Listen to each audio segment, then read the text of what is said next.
Voilà. I've got a double sound.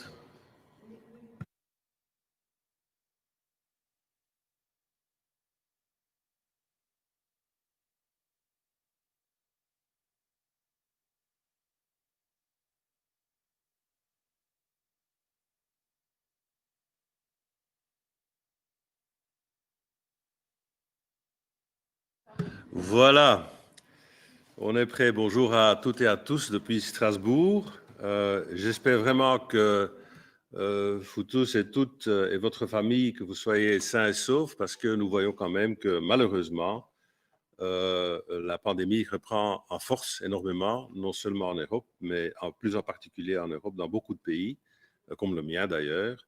Donc j'espère bien que vous et vos familles soyez sains et saufs. Nous continuons notre travail dans des conditions difficiles. Je voudrais profiter de l'occasion, encore une fois, de remercier toute l'équipe à Strasbourg sous la direction de notre secrétaire général, qui nous permet effectivement d'avoir des résultats. Et c'est effectivement ce que nous faisons la semaine passée et aujourd'hui et demain, parce qu'en termes de résultats, de rapports, de recommandations, d'adresser tous les défis, nous continuons vraiment bien à travailler. Et j'ai même des échos de beaucoup de membres qui nous disent qu'on fait plus qu'avant en termes de résultats. Donc, grand merci à vous tous et toutes et tous à distance. Et grand merci à l'équipe ici à Strasbourg et à mes collègues vice-présidents qui ont fait l'effort de se déplacer pour m'aider un tout petit peu à mener à bien nos travaux dans ces jours.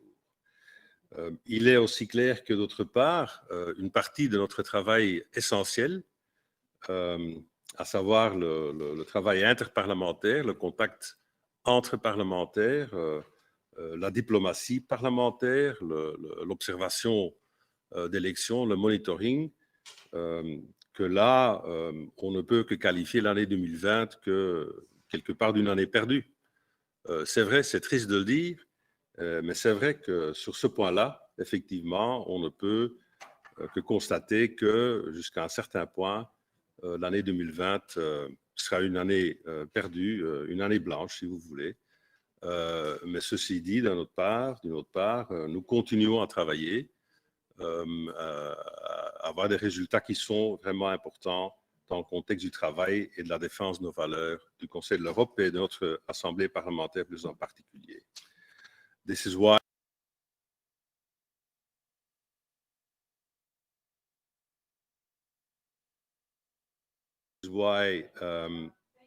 more specifically, I would really say thank you to all of you members out there remotely. More specifically, I would like to thank my vice chairs for their flexibility and resilience, as well as specifically the chairs of our committees to keep up the good work. Also our national delegation leaders, with whom I have a regular contact in order to keep the work up. And obviously to all of you members who are doing the same. So thank you very much for being on board. And even if we, sadly enough, have to qualify 2020 as some kind of a lost year in terms of physical presence, being together, because this is the essential of our work. On the other hand, we do address all these challenges that are rising, because the fact that we cannot be physically on the field in different countries, the fact that we cannot have a contact physically with each other, obviously leaves us with less defense with regard to our principal and fundamental values, who are more and more under stress. So thank you very much to all of you, committee chairs, vice chairs, country chairs, all of you members, groups leaders, for being resilient and flexible, allowing us to continue our good job. I would like to remind you, dear colleagues, that the standing committee of last week went well. Basically, we're still in the same standing committee. We had a fruitful exchange of views with Mr. Varvitsiotis, alternate Minister of Foreign Affairs of Greece. He kindly agreed to join us again in the afternoon to continue the Q&A session, which we had to interrupt last week on Tuesday due to lack of time. As you know, we adopted a new way of working. On the one hand, obviously reaching out to national parliaments, and on the other hand, going thematic, addressing one singular issue in depth. We tend to call it a holistic approach because you look at a certain theme, a certain problem, if you wish, from all different angles in order to examine it on the basis of the various human rights that are related to the theme. And today we will address the aspect of artificial intelligence through 7 reports. And as I told before, it is quite clear that the pandemic has amplified a number of trends, tendencies in society, and they give rise to the fact that we see that there's a new generation of rights. Environment and human rights, you know, it is one of our priorities. We will address it in the same way in the April session. And there are other ones, because if you look at artificial intelligence as such, it's just a reflection I made last week. It is clear that one of these new rights is something like the right to know the truth, simply because artificial intelligence, social media are taking that away from our citizens. Who knows what is real and not real today on social media, being pushed by, amongst others, artificial intelligence? So the right to know is becoming really a basic right for all of our citizens. So today we will address artificial intelligence. Tomorrow morning we will continue with a debate on the urgent procedure, and we will also examine 3 other reports. And again, thank you to all of you for being on board. I also would like to inform you that I have received a letter signed, among others, by the heads of the delegations of Lithuania, Latvia, Estonia, suggesting that the Standing Committee holds a short discussion on the situation in Belarus. Obviously, it is an issue which is on the table. My proposal would be that we would proceed in the same way that we have proceeded in the session of last Monday, when the Standing Committee agreed to add a new item, other business, in order to make it possible to address indeed the situation in Belarus. And so if you would agree, and these of course are the members of the Standing Committee alone, if you agree, we will add this item, other business, at the end of today's morning agenda, because I do think that we might have the time to do so. And if agreed, it will be the item number 23. Is there any objection as to the adding of other business in terms of the request by the different delegations to add it as a number 23 item?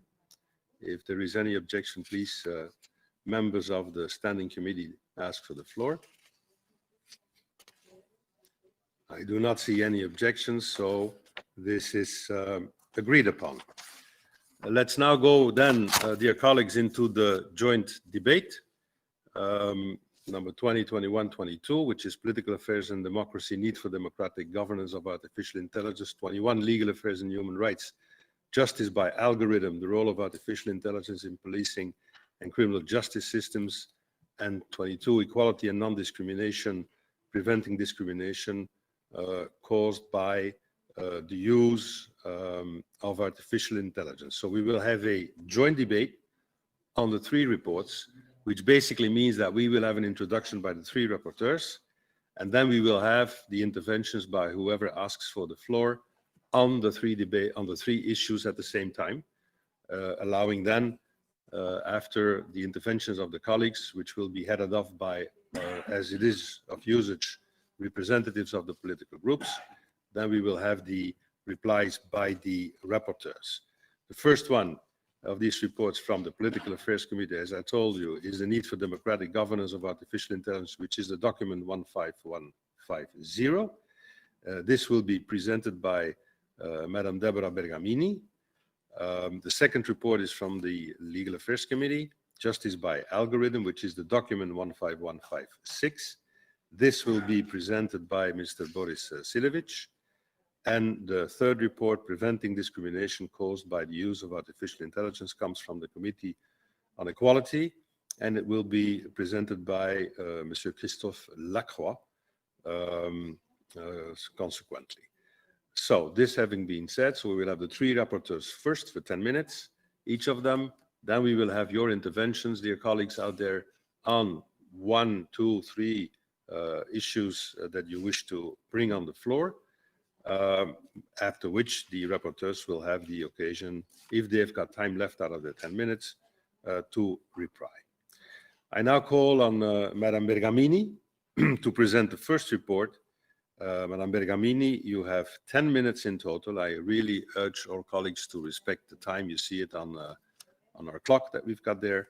So, Madame Bergamini, you have 10 minutes in total, which you obviously may divide between presenting the report on the one hand, and I would suggest you keep some time to be able to reply afterwards to the interventions during the debate. So, Madame Bergamini, if you could request for the floor, then we can give you the floor to introduce your report. Madame Bergamini, you have the floor.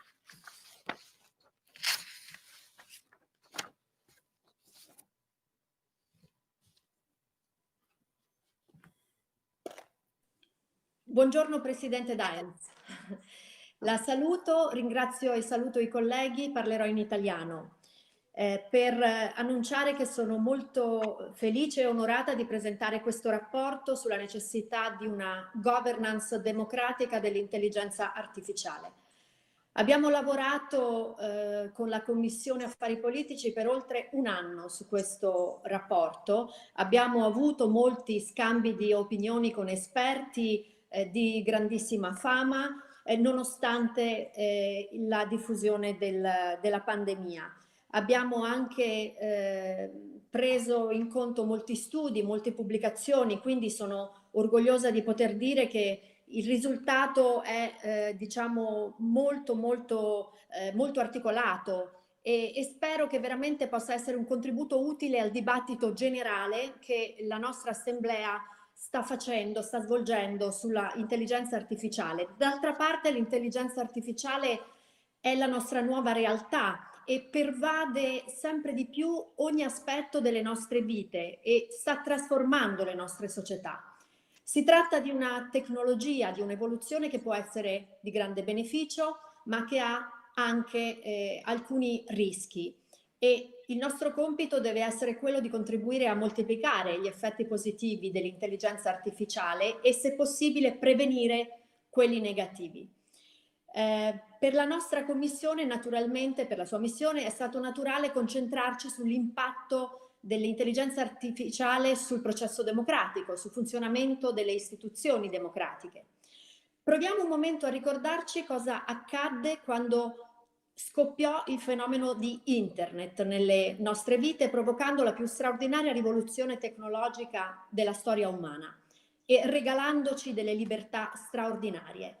Era 25 anni fa, una nuova frontiera si aprì, ma anche un nuovo Far West, perché la velocità della tecnologia in qualche modo stordì i governi, gli organismi sovranazionali che furono lenti nel fare le leggi che servivano, nel fissare delle regole, dei paletti ad un fenomeno epocale. E quindi oggi, 25 anni dopo, appunto, stiamo scontando gli effetti e le consuetudini prodotti da quel ritardo tra lo sviluppo digitale e la capacità di regolarlo. E da allora ad oggi abbiamo proceduto in modo ondivago, con lassismi che sarebbero insensati per qualunque altro ambito della nostra vita e poi improvvise strette che hanno disorientato il mercato. Spesso, quando il legislatore è intervenuto, era troppo tardi. E questo per esempio è successo con le enormi quantità di dati personali, di informazioni su di noi, di cui cediamo proprietà e diritti ogni giorno alle varie big tech, ai vari Google, Facebook, Amazon. Nessuno ci restituirà più quei dati, non saranno mai più nostri. Possono essere utilizzati con pochissimi limiti a piacimento di chi ne dispone per sempre. In cambio abbiamo ottenuto una illusoria libertà di espressione delle nostre opinioni, una grande libertà di informarci e dei servizi che ormai per noi sono diventati essenziali. Ora, io credo che dobbiamo imparare da quella lezione ed evitare che accada la stessa cosa con l'intelligenza artificiale. E dobbiamo partire subito con l'intenzione di tutelare lo Stato di diritto. Perché è vero che l'intelligenza artificiale rappresenta un'opportunità per le democrazie, perché garantisce maggiore trasparenza, maggiore partecipazione, però ci sono rischi rilevanti in termini di manipolazione e di disinformazione. Quindi bisogna normare. Non si può lasciare all'autodeterminazione delle grandi aziende tecnologiche la modalità di sviluppo e di utilizzo degli algoritmi.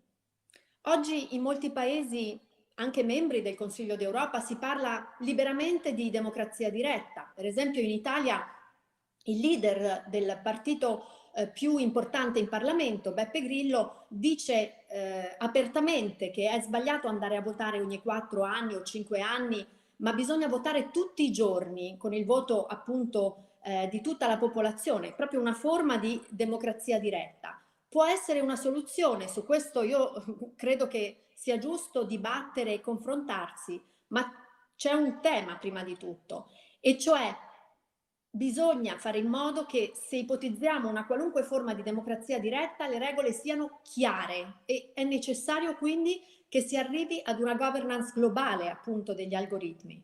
Altrimenti rischiamo che il nostro voto, le nostre scelte in termini di democrazia non siano più, come succede per i nostri dati personali, una cosa che ci appartiene e ci riguarda.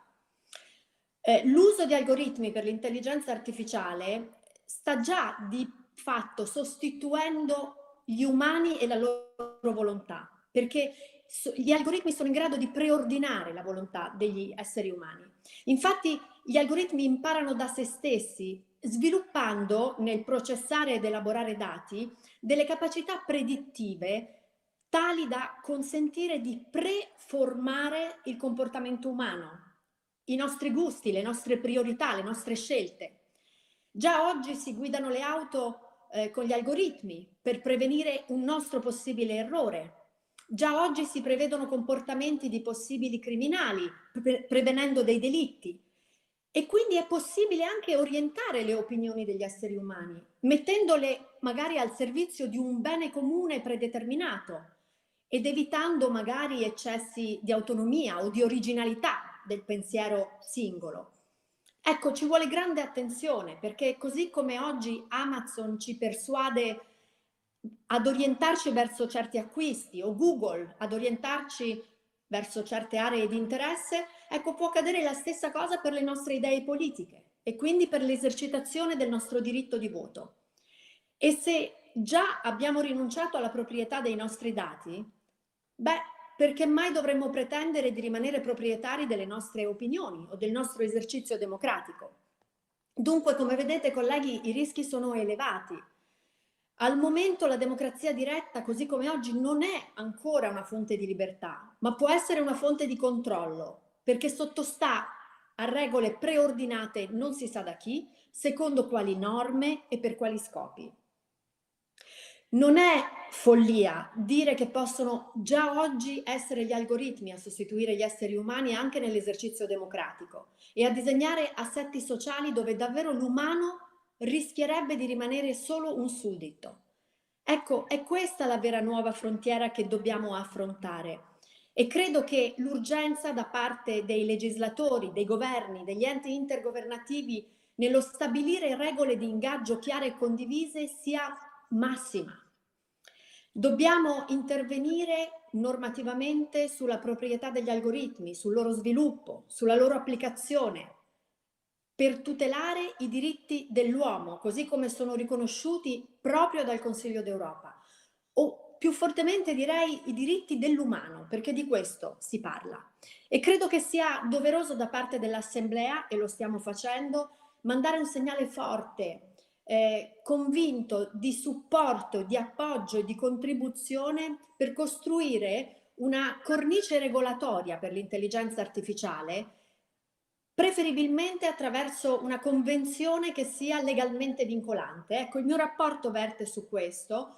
Ho dentro il rapporto elencato tanti aspetti e tanti suggerimenti che gli esperti dei vari governi dovrebbero potrebbero tenere in considerazione nell'elaborazione di questa convenzione, perché abbiamo davvero la necessità di intervenire per evitare quello che è accaduto con lo sviluppo velocissimo di Internet. Sono convinta che attraverso il lavoro congiunto delle varie commissioni e anche attraverso il prezioso lavoro svolto dalla CAHAI, noi potremo davvero fare in modo che il Consiglio d'Europa, in raccordo con le altre istituzioni intergovernative, possa davvero dare un contributo importante per far sì che ci sia una spinta verso i governi ad affrontare il tema della governance democratica dell'intelligenza artificiale con una forza e con una visione che dobbiamo trovare rapidamente.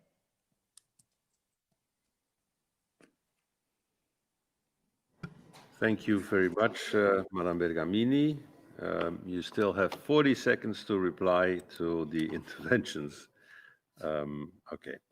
Now I call Mr. Silevic to present the report on justice by algorithm, the role of artificial intelligence in policing and criminal justice systems. As you know, Mr. Silevic, you have 10 minutes in total, which you may divide between presenting the report and keeping some time in order to reply to the debate. Mr. Silevic, you've got the floor. Thank you, President. Dear colleagues, there is an expression, justice with a human face. The development of artificial intelligence, however, is introducing a new non-human actor into the systems of justice. This creates new risks and challenges. The consequences of this have not yet been fully addressed. My report explores the use of artificial intelligence in policing and criminal justice systems and the regulatory response that is required. Artificial intelligence, or AI, is a difficult concept to define, and this is why my report, like the others on AI, contains a description rather than a definition stricto sensu. I also explore the subject of ethical regulation. Effective regulation of AI requires much more than just voluntary codes of conduct or a last-minute ethics wash of new applications. Ethics must be an inherent part of the development environment from the very beginning, what is called ethics by design. This should include a human rights impact assessment. The relevant ethical principles are set out in my explanatory memorandum. I understand that all of the Assembly's rapporteurs on artificial intelligence-related issues have included the same set of principles in their reports. These principles are based on the common elements most widely found in the work of academics, researchers, and pertinent national and international bodies. They are not controversial in themselves, but it is important that they are reiterated. Dear colleagues, artificial intelligence is being applied in an ever wider number of areas by a variety of entities that operate across borders, even worldwide. Regulation on a purely national level with different standards in different countries would not be effective. It would even be dangerous, as it may push research and development towards places with lower regulatory standards. The Council of Europe Intergovernmental Ad Hoc Committee on Artificial Intelligence, or CAHAI, what is also mentioned by the previous rapporteur, began work last year. It is examining the possibility of creating a binding international legal framework to regulate the use of artificial intelligence. I am very much in favor of CAHAI. I support the aim of adopting a Council of Europe instrument to regulate artificial intelligence in accordance with our standards on human rights, democracy, and the rule of law. My report is intended to contribute to this process. The CAHAI has taken a nuanced and flexible approach.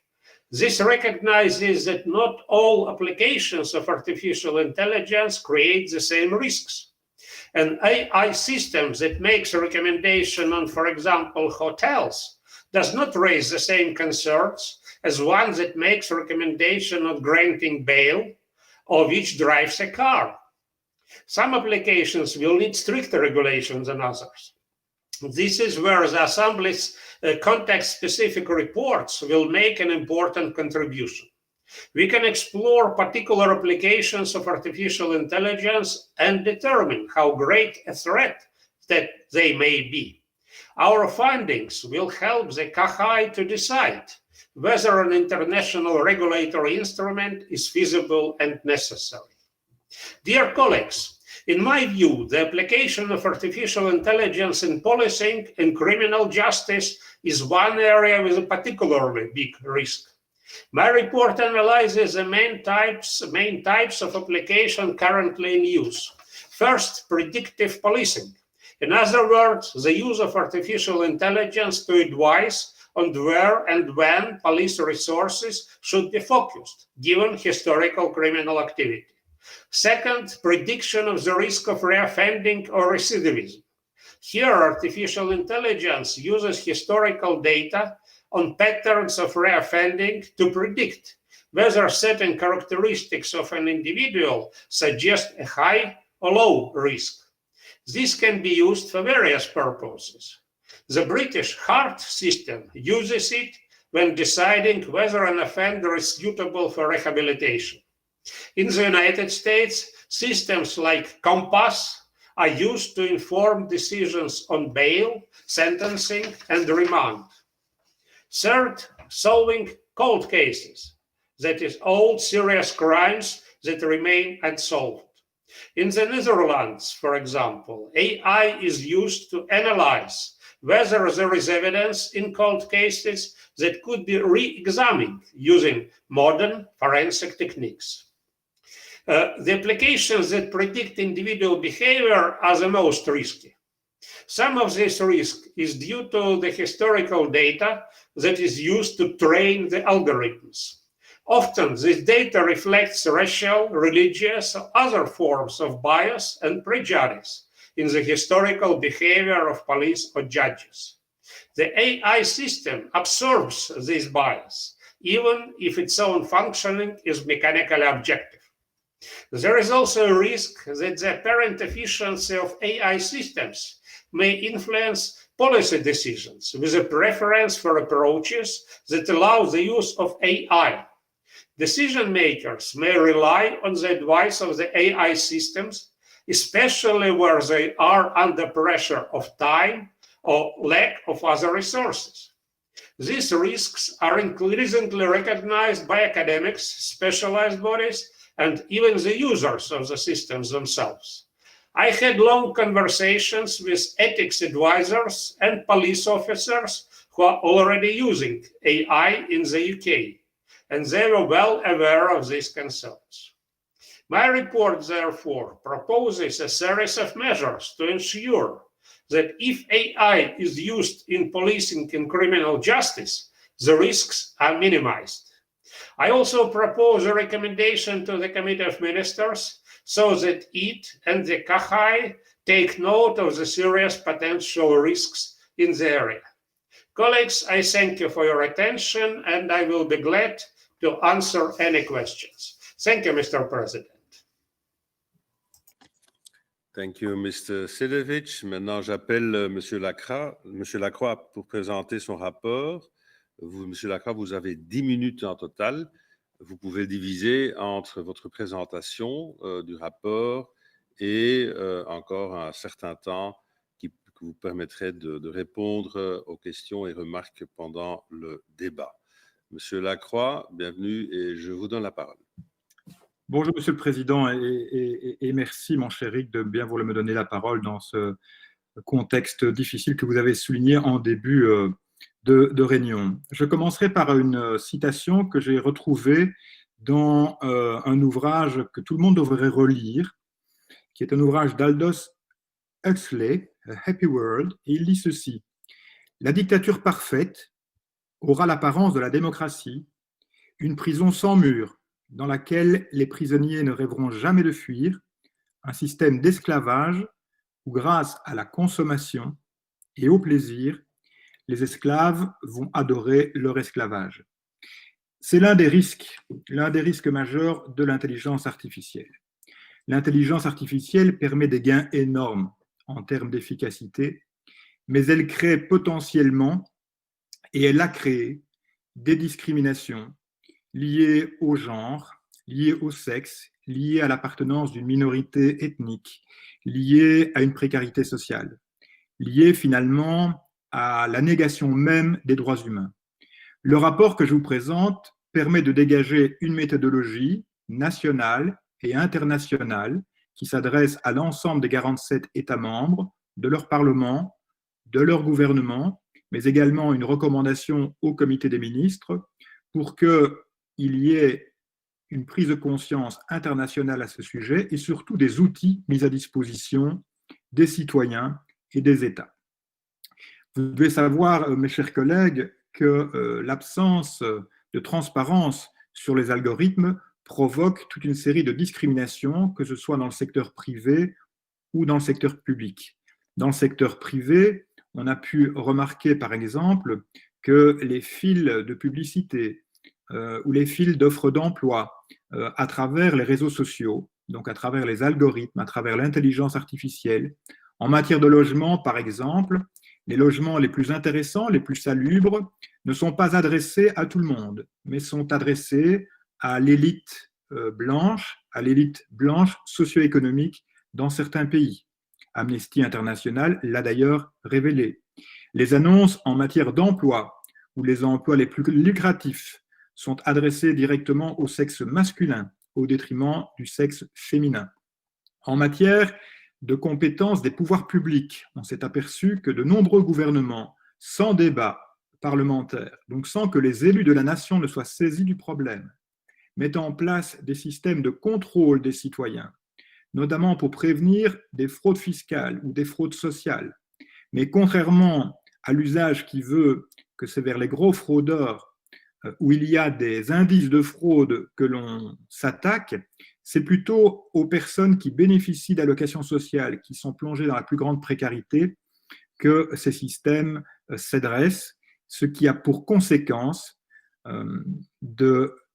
il y a un exemple frappant en Australie, mais également en Angleterre, de supprimer des allocations sociales pour 360 millions d'euros, l'équivalent de 360 millions d'euros.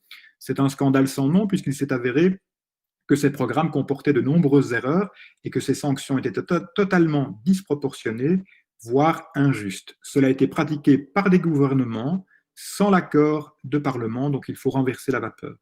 De la même manière, il faut faire en sorte que la conception de l'intelligence artificielle soit le fruit d'une collaboration intense de tous les secteurs de la société. On s'aperçoit que l'intelligence artificielle fonctionne de manière biaisée parce que les éléments qui sont construits autour des algorithmes sont des éléments qui sont des éléments historiquement discriminatoires puisqu'ils sont le reflet d'une société. Mais outre cela, le danger de l'intelligence artificielle, c'est que l'intelligence artificielle apprend automatiquement par elle-même à travers la consultation de milliards de données. Il y a un renforcement de l'apprentissage, de la connaissance de l'intelligence artificielle par elle-même, ce qui veut donc dire que les discriminations du passé sont encore renforcées dans le présent, voire dans l'apprentissage du futur.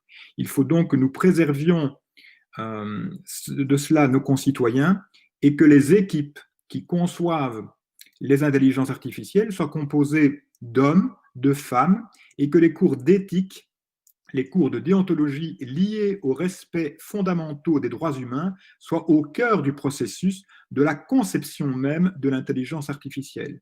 Pour prévenir les dérives, je vous recommande, mes chers collègues, la mise en place au niveau des parlements nationaux d'une actualisation de toutes les législations anti-discrimination, mais également de mettre en place au niveau international, comme mes collègues l'ont précisé d'ailleurs, des règles qui prévaudraient et qui permettraient ex ante, donc qui permettraient avant que l'intelligence artificielle ou que les algorithmes ne soient mis en route, non seulement un débat démocratique et un débat public, mais qu'un organisme d'experts indépendants puisse contrôler ex ante, donc avant le fonctionnement même de l'intelligence artificielle, le fait qu'il n'y ait pas de discrimination grave à l'encontre des droits humains de nos concitoyennes et de nos concitoyens. J'ajouterai également, et je terminerai par là pour laisser du temps également à ma réplique, qu'il est urgent, et le rapport comporte des recommandations dans ce sens à travers la résolution, mais également la recommandation au comité des ministres, que nous ayons des assurances quant à la transparence de l'intelligence artificielle. Nous devons pouvoir aller voir sous le capot de la voiture. Nous devons pouvoir pénétrer au cœur de l'intelligence artificielle et que la traçabilité, l'explicabilité soient délivrées non seulement aux autorités publiques, mais également à notre population. Et enfin, il faut aussi que lorsque les pouvoirs publics, d'une manière générale, utilisent l'intelligence artificielle, souvent au détriment de nos concitoyens ou de nos concitoyennes, il faut que la charge de preuve soit renversée et ne soit pas mise sur le dos de nos concitoyens ou nos concitoyennes qui souvent n'ont pas les facultés de pouvoir renverser la charge de preuve parce que justement l'intelligence artificielle et les algorithmes sont un mode de travail, de fonctionnement très complexe. Je pense, mes chers collègues, qu'il y a véritablement une urgence démocratique à se saisir de ce sujet. Sinon, nous courons, comme l'a dit le premier rapporteur, la première rapporteure, vers une gouvernance non démocratique de l'intelligence artificielle, réservée soit à une forme d'élite politique, soit donc une oligarchie politique ou une oligarchie économique. Nous ne voulons pas de cela. Je vous remercie, Monsieur le Président, mes chers collègues, pour votre attention. Merci, Monsieur Lacroix, cher Christophe. We now go to the discussion. May I recall our colleagues that you have a 3 minutes time limit for your intervention. Whoever wishes to take the floor, please request to speak, which is the blue button to the right of your screen. As it is of usage, we will start with the representatives of the political groups, after which each and every colleague, not only the members of the Standing Committee, but all of you, members of the Assembly, are entitled to ask for the floor and will be given the floor. So we will now start with the representatives of the political groups. The first on my list for the Socialists, Democrats and Greens is Mr. George Papandreou. George, you have the floor.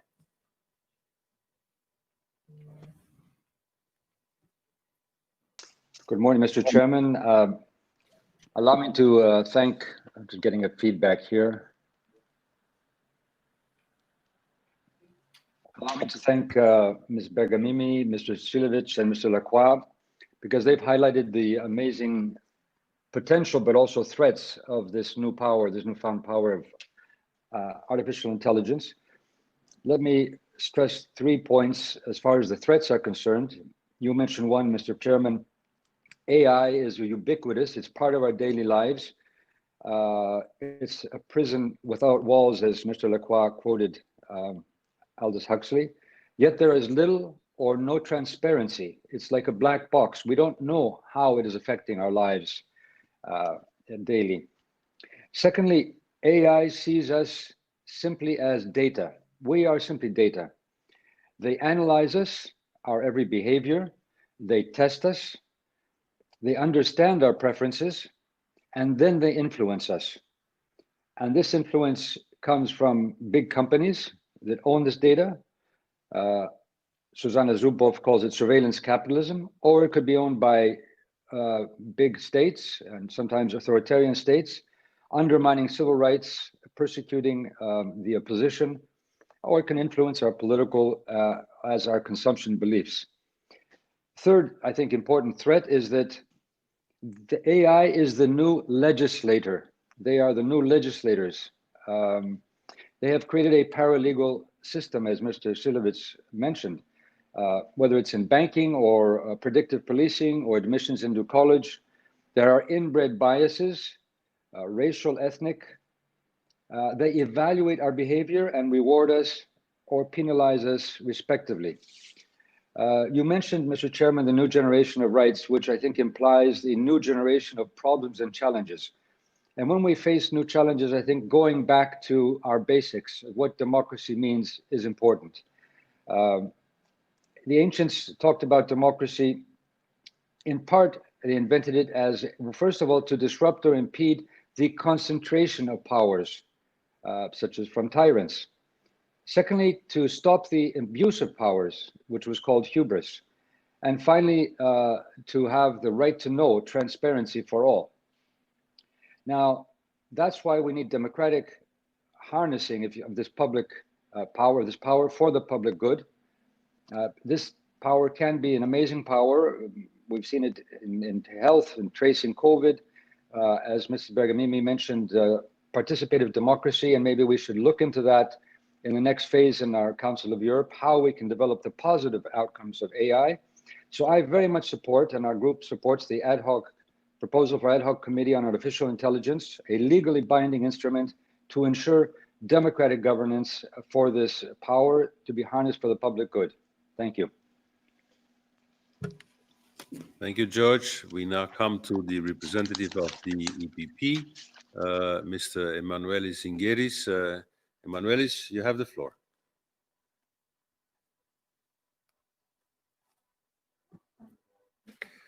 Emanuelis, you have to ask for the floor, which is the blue button on the bottom of your screen on the right side. Request to speak. Emanuelis, you have the floor.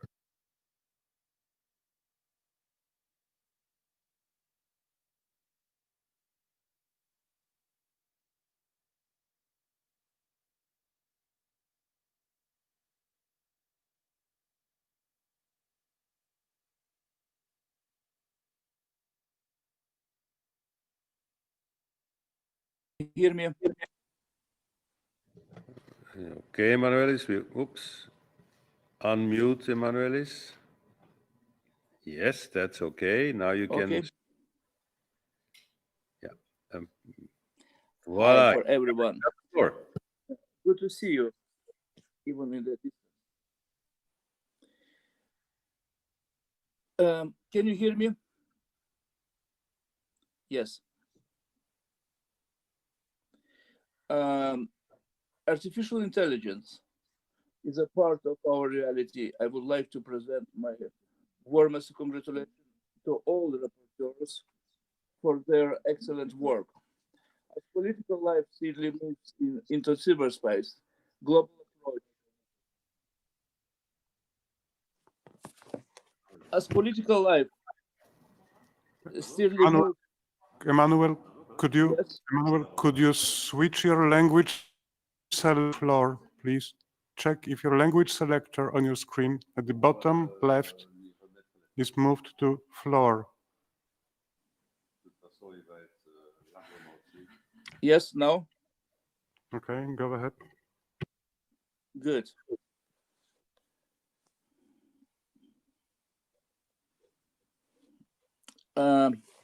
As political life steadily moves into cyberspace, global approach to this problem is essential. It seems that crime, hate, and lies fuel on another. Hackers hide in the traffic generated by social media, announced just a few days ago BBC World in its ticker. Thus, the same evil strikes the content of public debate and the credibility of democratic procedures. Before artificial intelligence threatens us tomorrow, we must deal with the danger of fictitious democracy today. We can witness the interference in electoral processes, personalized political targeting, fake news, hate speaking, or hackers attack. Let me give you an example: Cambridge Analytica or Brexit. From secret ballot, we have impossibility passed on to anonymous debate. From fun in virtual reality, we have passed on to the world of fabricated facts. The marketization of communications benefit both consumers and populists. What will be the difference between a shopping experience and an act of voting? The crisis of modern democracies touch almost all elements of democratic order, including erosion of loss of confidence, in institutions, mis- and disinformation of the public, breakup of cohesion and polarization of society. Modern technologies, including artificial intelligence-based systems, may both help resolve and aggravate this crisis. Indeed, the rapid integration of artificial intelligence technologies into modern communication tools and social media platforms provides unique opportunities for targeted, personalized, and often unnoticed influence on individuals and social groups, which different political actors may be tempted to use to their own benefit. Everything is registered, everyone can communicate with everyone else, always and everywhere. Hasn't parliamentarism been left behind? Aren't parliamentarians perhaps living in a bubble, also in a real life? Doesn't the world of universal communication require a new Montesquieu? For those reasons, the EPP group believes that the recommendation and resolutions proposed have to be adopted firmly. So we congratulate from our side all three rapporteurs. Thank you. Thank you very much, Emanuelis. Now we go through to the representative of ALDE, which is Monsieur Damien Cottier. Damien, vous avez la parole. Emanuelis, if you could kill your mic and kill your... Okay, super. Emmanuel, Damien, vous avez la parole. Voilà, bonjour Monsieur le Président. Merci de me donner la parole. Le groupe ALDE croit dans le progrès technologique, et scientifique. C'est un instrument puissant pour améliorer la vie quotidienne et c'est donc un allié de l'action politique. Nous voulons donc un cadre normatif, politique, économique qui soit favorable à la recherche et à l'innovation, notamment dans le domaine de la digitalisation. Pour autant, nous savons que les progrès de la science et les progrès des techniques ont toujours été accompagnés par l'émergence de nouveaux risques. Il faut donc assurer un cadre éthique suffisant et souvent, il faut une action régulatrice des autorités publiques. Ce faisant, il faut veiller à trouver le bon point d'équilibre entre la limitation des risques d'une part et le maintien d'un climat favorable à l'innovation de l'autre. Les rapports dont nous traitons aujourd'hui, et nous félicitons les rapporteurs pour ce travail, tout comme les travaux du comité des ministres, de la secrétaire générale, de la commissaire aux droits de l'homme ou bien sûr les travaux du CAHAI, montrent bien des risques importants existent qui accompagnent les chances liées au développement de ce qu'on appelle l'intelligence artificielle. Il est donc nécessaire d'assurer un cadre au plan européen et des politiques coordonnées. Et l'action du Conseil de l'Europe est donc importante dans ce domaine. Cela a été dit tout à l'heure, notamment par M. Lacroix, si vous procédez à une recherche d'emploi, par exemple sur Facebook aujourd'hui, l'algorithme vous donnera des résultats très différents suivant que vous soyez un homme ou une femme. Une expérience menée par les médias suisses vient de le montrer il y a quelques jours.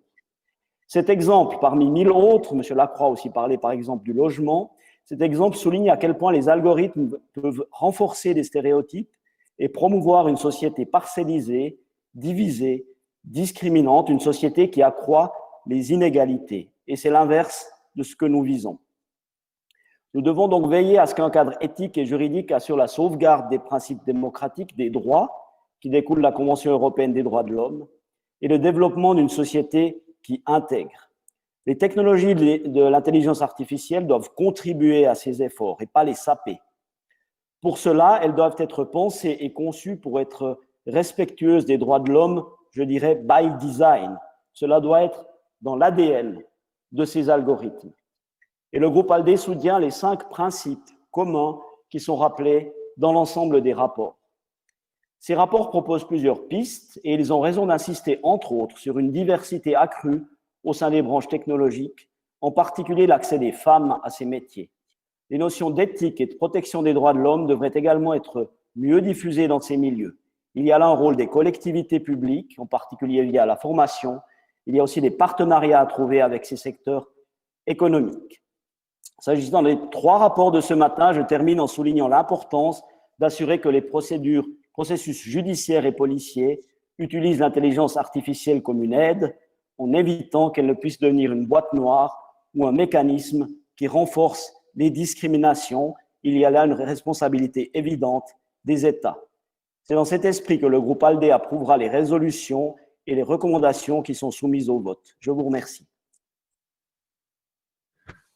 Merci beaucoup, Damien. We now move to the European Conservatives Group with its representative, Mr. John Howell. John, you have the floor.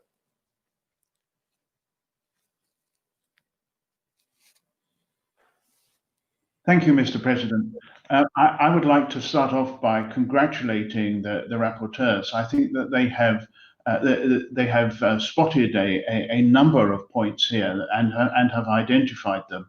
And I particularly enjoyed the discussion in the first of the reports we're looking at. I think from a UK perspective, it fits in very well with the work that has been undertaken by the Bishop of Oxford, who has taken a particular interest in AI and has come up with some similar conclusions. But I was also slightly amused, and many of you will have noticed this from reading the newspapers over the past few months, but by the use of the encouragement of the use of the term algorithm. It is not a particular popular expression to use in the UK after the mistakes that occurred in the summer over allocating exam grades using an algorithm. I think that in the reports, what came across more than anything was a feeling that AI could be a threat, and I can certainly see that. But I do think we ought to stress too the enormous advantages that AI brings to us. And if you think of the medical sphere, for example, the enormous advantages that AI can bring to operating procedures, for example, is something that we need to hang on to and to make the most of. I do think that this is predicated on the belief, though, that human behavior is not predetermined. Human behavior is as erratic as it always has been, and I think anyone who can predict that or thinks that they can predict it probably needs another course in human behavior.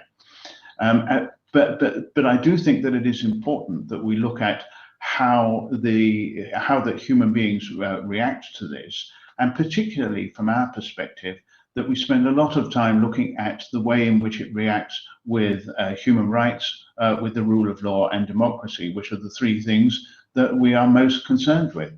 And I think that that's why these reports have been very good in identifying those areas to be looked at and taking them forward for what is proving to be a very interesting discussion. And you know, if there is some similarity in the arguments that we're putting forward, I think that is to be praised and taken forward in that sort of spirit.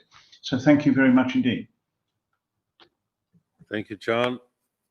We now move to the representative of the United European Left, which is Mr. Tini Cox. Tini, you have the floor.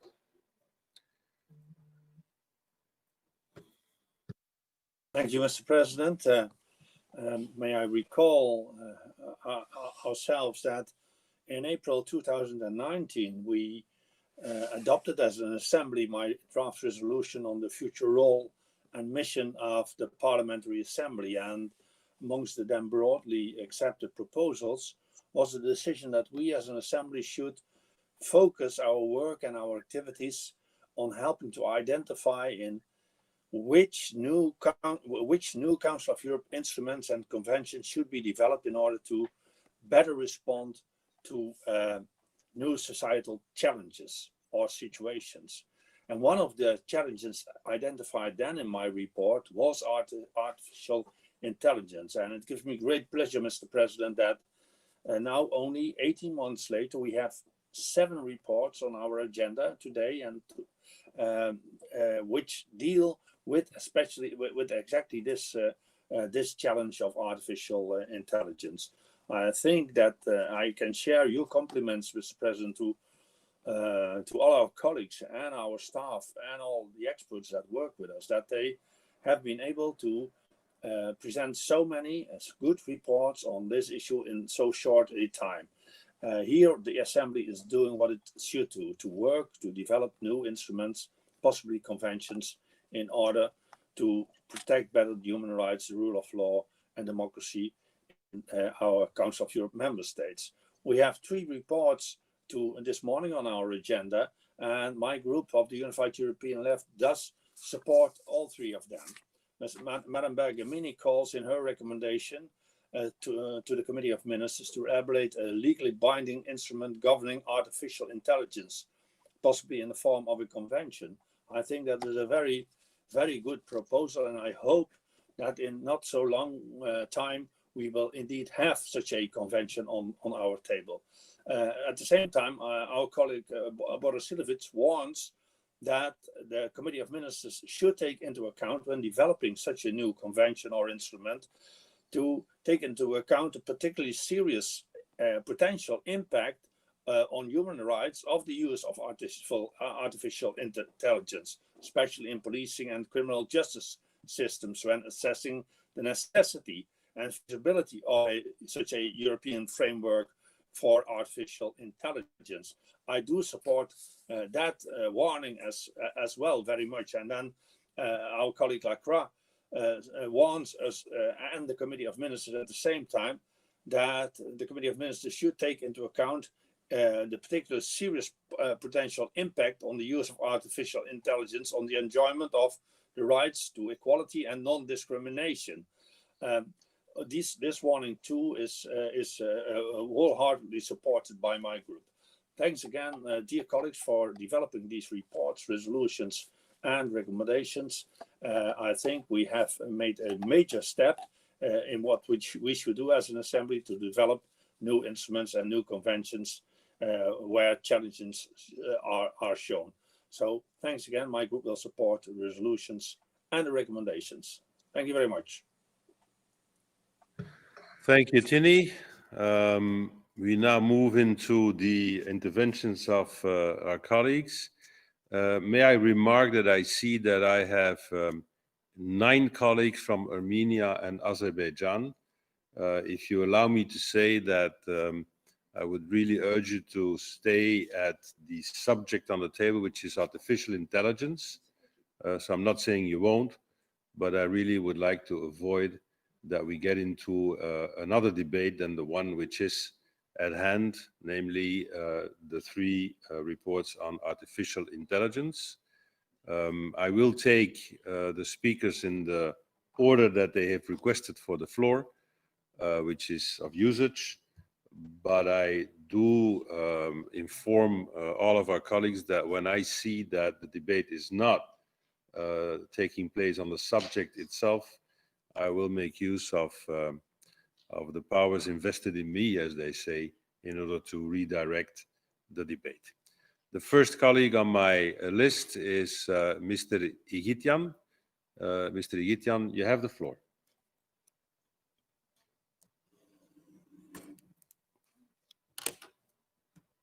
Thank you, Mr. President, dear colleagues. So I will try to be in the subject. So all our 3 reporters touched many important fields for regarding artificial intelligence. So I remember first our discussion 25 years ago about this subject. We was talking mostly about adventures. Now we are coming also to the problems, sometimes to dangers. So it's very good that we can use artificial intelligence in medicine, in other many useful areas. But look, for example, Mr. Silevich, he emphasized problems. For example, when artificial intelligence used in determining of degree of human guilt, for example, or condition the prison. It's problems. We see problems also coming when artificial intelligence used interfere to privacy, for example, face detecting system and so on. But I would like to emphasize very important things. It's completely in the agenda. Look, now we see that artificial intelligence is used to kill people. For example, my generation not only remember science fiction robotics law by writer Asimov, and first law was that artificial intelligence or robot cannot harm, injure, or kill persons. For us, it was fantastic, something fiction, but now it became reality. For example, Mr. Silevich talked about criminal things. For all countries has liability, responsibility for murder. But who is responsible for killing people if artificial, for example, drone kill the persons?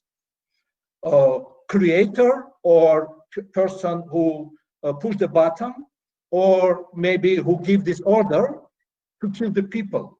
So really, it's reality now. We see it in Nagorno-Karabakh when Turkey and Azerbaijan use drones against people. They put program inside one machine, and the machine is killing, people without determination. It's child or military or civil persons. So who is responsible for this? We need to put this responsibility not only in national legislation, but also in international law. I think it's very important now, and I congratulate and thank you to Canada, who first declared that Canada will not provide any support to drones which used by Turkey or by Azerbaijan for killing people in Nagorno-Karabakh. Thank you. Thank you very much, Johannes. Now we go to Mr. Koshin from Russia. Mr. Koshin, you have the floor.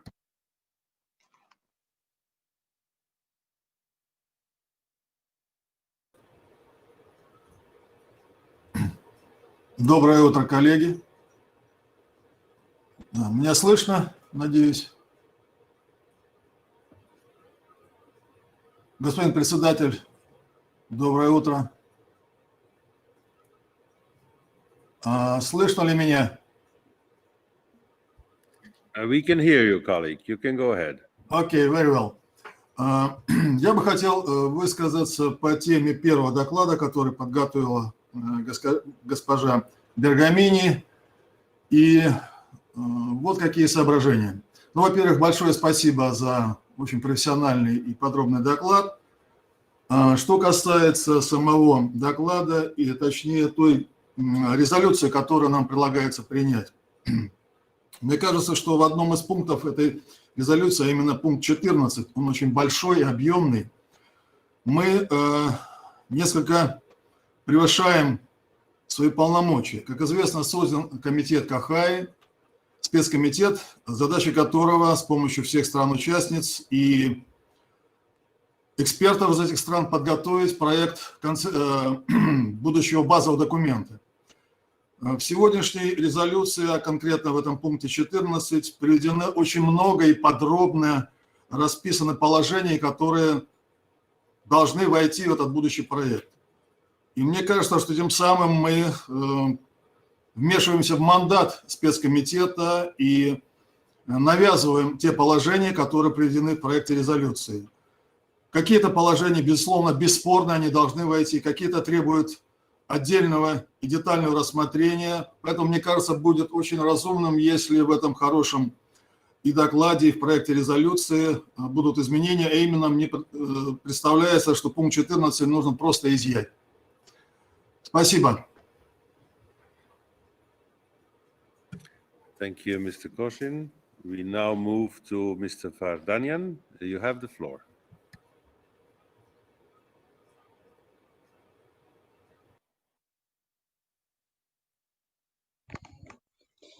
Thank you, Mr. President, and I'm very glad for your approach, not shifting from the main agenda of the discussion, because it's quite necessary to keep the Council of Europe within its framework, within its scope of activities. It's not the place for a battlefield. It's the place for the protection of human rights, rule of law, and developing democracy. I would like just to say that I'm also from the generation who still remember the Jules Verne's science fiction books, and I was grown on them. And I would like just to say that artificial intelligence for a long time is a part of our life, and it's in general very good because it's quite useful for developing technologies, for saving human lives, for providing better conditions for the life. Simultaneously, I'm afraid that we are in the same situation as the world was in second part of the 1940s when nuclear technologies were developed. What is nuclear technology? Nuclear technology allowed us to provide nuclear energy, but simultaneously it was used to provide nuclear weapon. So it's up to us, it's up to our morality, up to our attitude to understand how artificial intelligence should be used. It's quite important that we mentioned so-called second rule of robototechnics, according to which really robots cannot harm human beings. It's quite important during warfare because international humanitarian law, which in general a part of international human rights law, provided the principle of distinction of civilians and combatants. And what would be the ethics of autonomous weapons? How we should develop the necessary elements of ethical behavior of such kind of machines. 20 years ago, it was just science fiction. Now it is reality. And this reality may kill innocent people. It's quite important. I'm not speaking about the conflict. I'm speaking in general. I'm speaking about the using artificial intelligence in the time of peace and in time of war. And I'm speaking from the human rights perspective. I'm speaking from the non-discrimination perspective. I'm speaking from the perspective of developing democracy. And here, frankly speaking, we have two main challenges. The challenge number one is provide necessary international legal background, international legal instruments for not allowing transferring of artificial intelligence technologies to the subjects which may use it for harming the very core values of the Council of Europe, because actually the same technology may be used for bringing us a new prosperity, and the same technologies may be used to welcoming us to hell. And I would like just to say that it's quite important to provide such a background. And the second, we should think about the protection of human rights in the digital era. And I'm afraid we need an additional legal instrument to protect human rights in a 21st century in so-called digital era. Thank you so much. Thank you very much. We now move to Madam Jufereva. Madam Jufereva, you have the floor.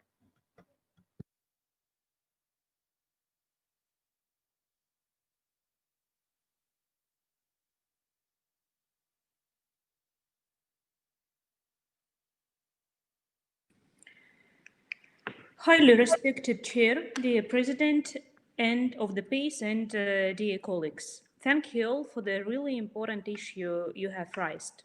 Nowadays, mankind has achieved great success in development of digital technologies. The collecting and analysis of a huge amount of data with the aid of self-learning neural networks will inevitably lead us to the creation of artificial intelligence. This artificial intelligence will be able to conceive not only within frames of algorithms, but also without these frames. We have already implemented the measures which aim to protect the personal data of users. But additionally, I also see the great necessity of creating a moral choice machine. These are norms and rules which have to become fundamental principles for the functioning of artificial intelligence. Therefore, the moral choice machine should respond to the principles of humanity, rule of law, and the European Convention of Human Rights. After all, the elaboration and implementation of moral choice machine will be the basis and guarantee of safe and effective development of relationships between human, machine, environment, and our future, after all. Thank you very much for the attention, and of course, I will support all these reports. Thank you very much. We now move to Mr. Zadov. Mr. Zadov, you have the floor.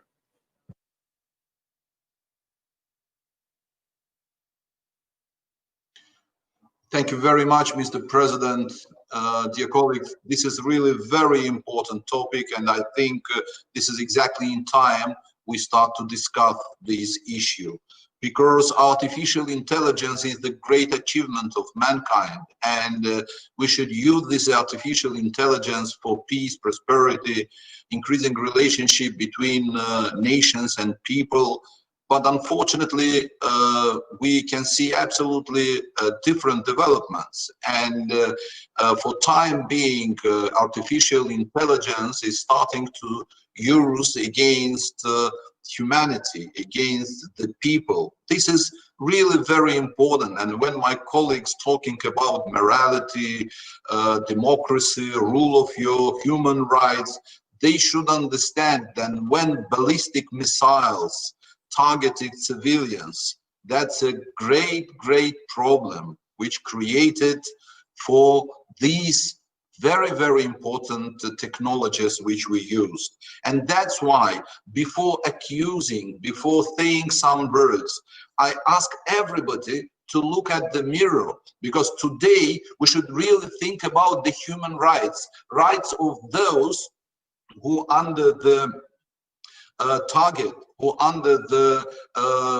direct shelling of ballistic missiles and other things. And the big problem which we should mention here, not only weapons, but artificial intelligence is using to produce the fake news.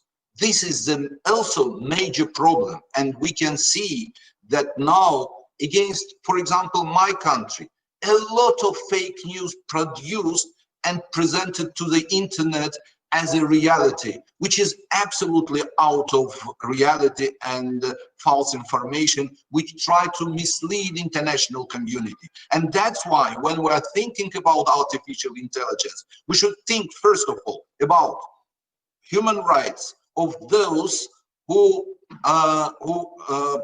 should protect it. And the second one, we should think about the general environment which should create acceptable for international community situation. We can see some absolutely unacceptable pictures in the internet which produced by those who are killing kids. And that's why those who try to present some moral rules about the using of artificial intelligence should first of all take into account that they should do themselves some steps in order to protect the values which we share in this organization. Thank you very much, Mr. President. Thank you, Mr. Zadov. We now move to Madam Fatalieva. Madam Fatalieva, you have the floor.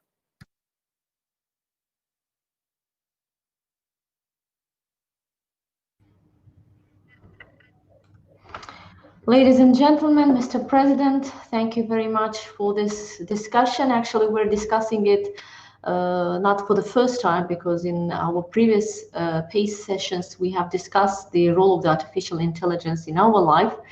And it's really very important to have these three reports which are covering different fields of our life.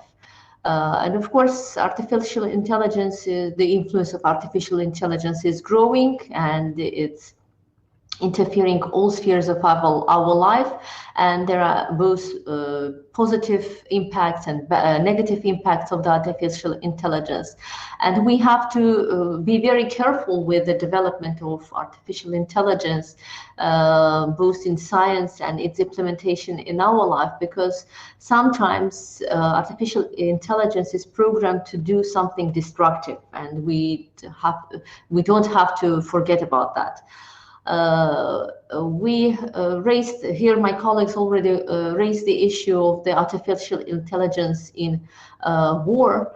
And I think that autonomous weapons that are also artificial intelligence system, they program to kill.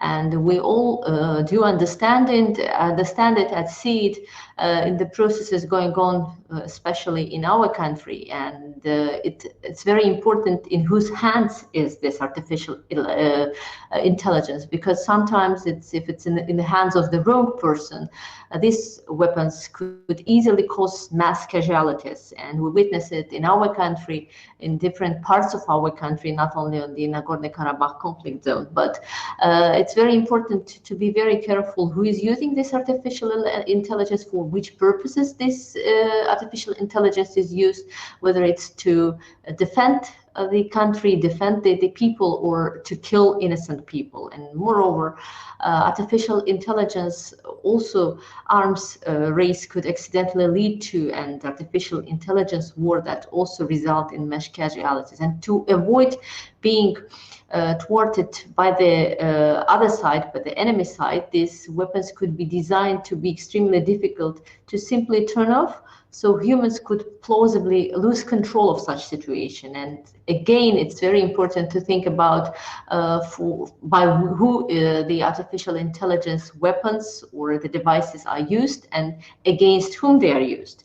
And here, as Mr. Seydev already mentioned, it's very important to think about the human rights, because if we are strict to the values of the Council of Europe, of course, human rights is upmost today, and it doesn't matter what kind of discussion we're making. And especially speaking about artificial intelligence, we have to think about, first of all, security of people and safety of people. And also, we have to think about the positive, beneficial impacts and avoiding destructive methods for achieving goals of different states, of different people who are targeted to innocent civilians, who are targeted to implement their own ambitions and provocations. And in this on this point, I would highly recommend our colleagues to be very careful with the issue of the artificial intelligence. Thank you. Thank you very much. I will use my typical hand sign when you go over time, so please respect, because we still have a large number of colleagues on our list. I will now call upon Mr. Melkumian to have the floor. Mr. Melkumian, you have the floor.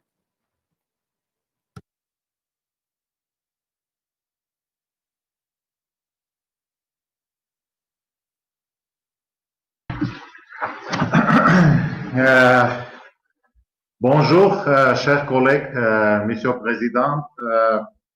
Quand nous parlons de l'intégration d'intelligence artificielle au profit de la société, il faut dire que cela conduit souvent à des problèmes. Certains problèmes concernant le droit de l'homme, et nous voulons rendre l'intelligence artificielle gérable, par exemple aider les personnes handicapées. Mais de l'autre côté, il y a risque de contrôle de gens. Il faut comprendre alors dans quelle mesure cela contredit la Convention des droits de l'homme. Il y a d'autres problèmes aussi. Nous savons tout que depuis le mois dernier, un pays a déclenché une agression militaire à grande échelle contre l'Artsakh, République Artsakh, avec la participation de la Turquie. Les agresseurs ciblent la population civile avec des drones de la production turque et israélienne, y compris le Bayraktar, ce qui cause des dizaines de victimes et des centaines de blessés. Le droit de ces gens à la vie pacifique est violé par intelligence artificielle. Chers collègues, où est alors la limite? Est-ce que l'intégration d'intelligence artificielle dans la production d'armées correspond à des valeurs universelles à diverses conventions? Il faut être capable de séparer la demande du public de l'universel, d'imposer des sanctions strictes à cet égard. Je pose une question concrète de vie humaine parisienne au résultat de l'intégration de l'intelligence artificielle. Notre Assemblée pourrait intervenir dans sa suspension ou dans l'application de sanctions. Ou bien attendons-nous que le droit à la vie de ces personnes le finalement violé pour faire après une deux déclarations civilisées. À mon avis, c'est une question très compliquée. C'est comme appliquer une sanction contre l'absence de sanctions. Il faut être capable de choisir la bonne approche et il faut bien différencier le sang de bureau et le sang chirurgical. Et, chers collègues, je dois fixer que la présentation de l'information, Mr. Seydev, c'est fake information concernant l'utilisation de soumises balistiques en ganja. Et c'est très, très fake information. Merci pour votre attention. Merci, and I do see that in a very elegant way.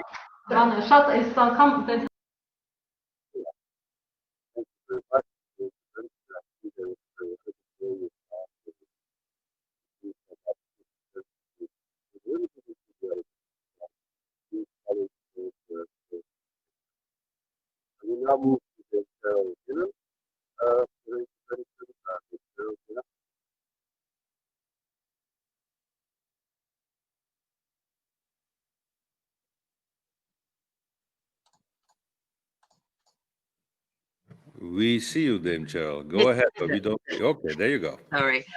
Mr. President, thank you very much. And first of all, as chair of the political committee, can I congratulate Deborah Bergamini on an excellent report and thank all those people that have made this report possible and the experts that have contributed towards it, but also to congratulate the other two rapporteurs.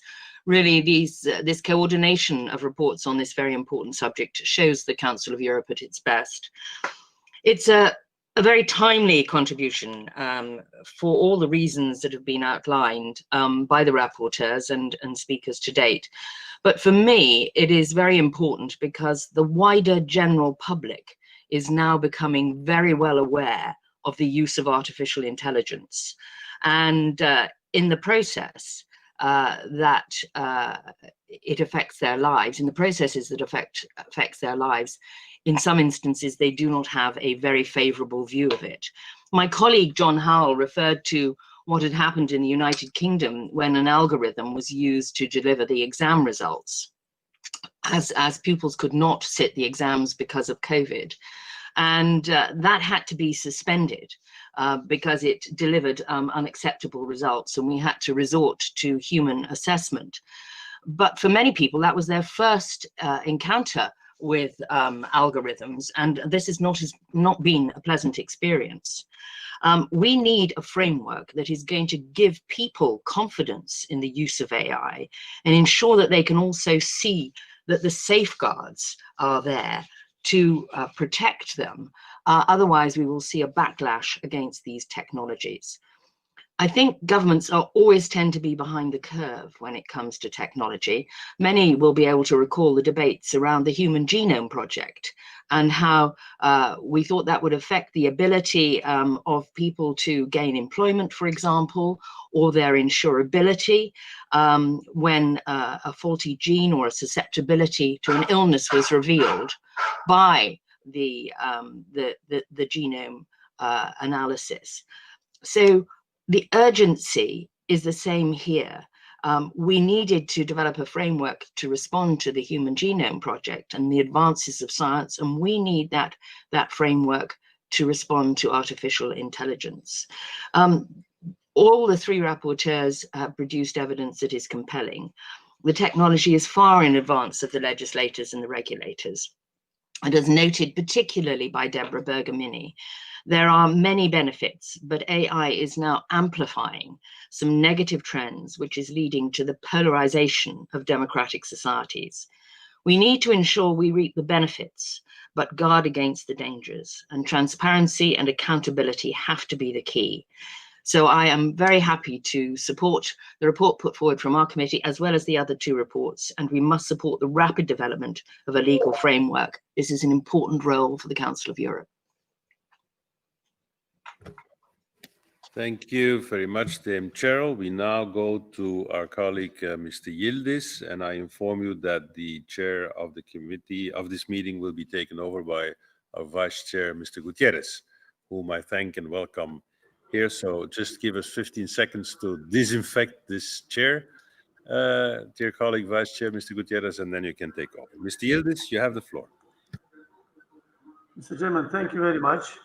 I just wanted to inform this body that a Turkish member of the parliament who served in this assembly before, Mr. Markar Esayan, who is an Armenian descent of Turkish citizen, passed away in a very young age last week. And today, Turkish parliament will not meet in sessions to attend the funeral. We, of course, wish condolences to the family. I wish that we adopt this report and thanking these rapporteurs without politicizing in any way, because it is very relevant to the future of our planet, our children, our communities. Of course, every major invention in the human history somehow is weaponized. It will be weaponized also, but of course ethical rules and legal rules, international law is very important to guard it, to observe it for everybody. I'm surprised that the Armenian colleague described the attack on Ganja as fake news. Yesterday, or before yesterday, Turkish Speaker of Parliament was in Ganja to visit the site that was bombed from Armenia by missiles with a lot of casualties. Dear colleagues, the battle is going on within Azerbaijani territory, but Armenians bombed the city's second largest city within Azerbaijan, which is far from this battle area. That's why I hope that Armenian colleagues will not politicize this issue again. Thank you very much. Thank you. Morning, dear colleagues. I would like to thank, first of all, our president, Rick Dine, for his work, his involvement, and his leadership in this complicated pandemic scenarios, and all of you for your work in your countries and here in the Parliamentary Assembly of Council of Europe. And now we just move and keep on working in this important debate, and I give the floor to Mr. Varvitsiotis from Armenia. Mr. Varvitsiotis, you have the floor.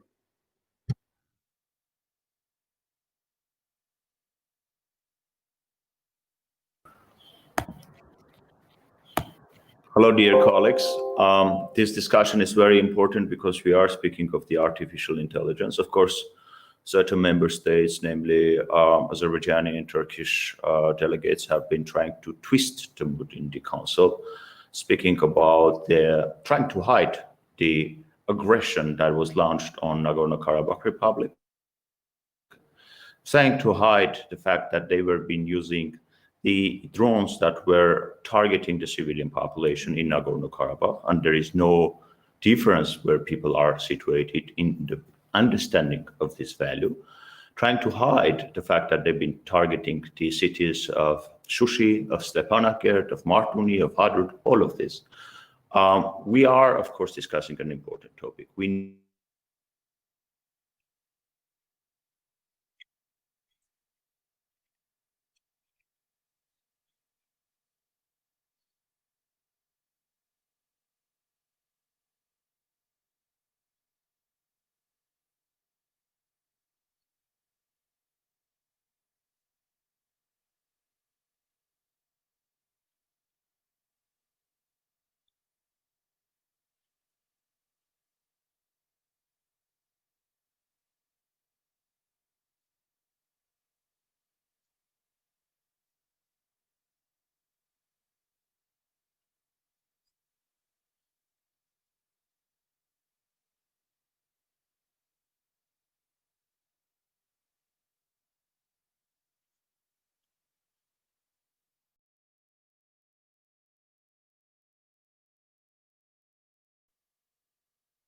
being more resilient towards those technologies.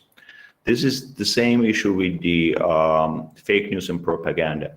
You cannot really stop it when people are paying loads of oil money into that. But you can train your own citizens to understand, to differentiate between truth and manipulation. Same way with the artificial intelligence, we need to have educational curriculum. Our students should be ready for this development. And we should also have ethical rules that can be practiced within the countries that will prevent the malicious use of the artificial intelligence. I once more want to call the attention of the Vice Chair Gutierrez. There are plenty of our colleagues from Azerbaijan and Turkey registered after me. Certainly, there will be a diverging from the topic, and I would like that the Council keeps the discussion within the perimeters, and I shall be the last one who errs on this. Thank you very much. Thank you, Mr. Varvitsiotis, and now we move to Mr. Miltiadis from Azerbaijan. You have the floor, my friend.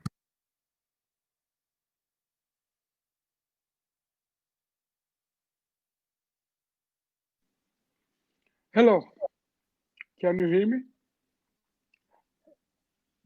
Mr. Chairman, first of all, I would like to tell that very interesting report and very interesting discussion about it. Right now, level of development of science made it possible to keep this artificial intelligence under the human control. Nothing about the rebel of robots or rebels of computer against humanity. But at the same time, we cannot control the situation when old-fashioned computers or missiles like Saddam Hussein's period Scots shelling against people.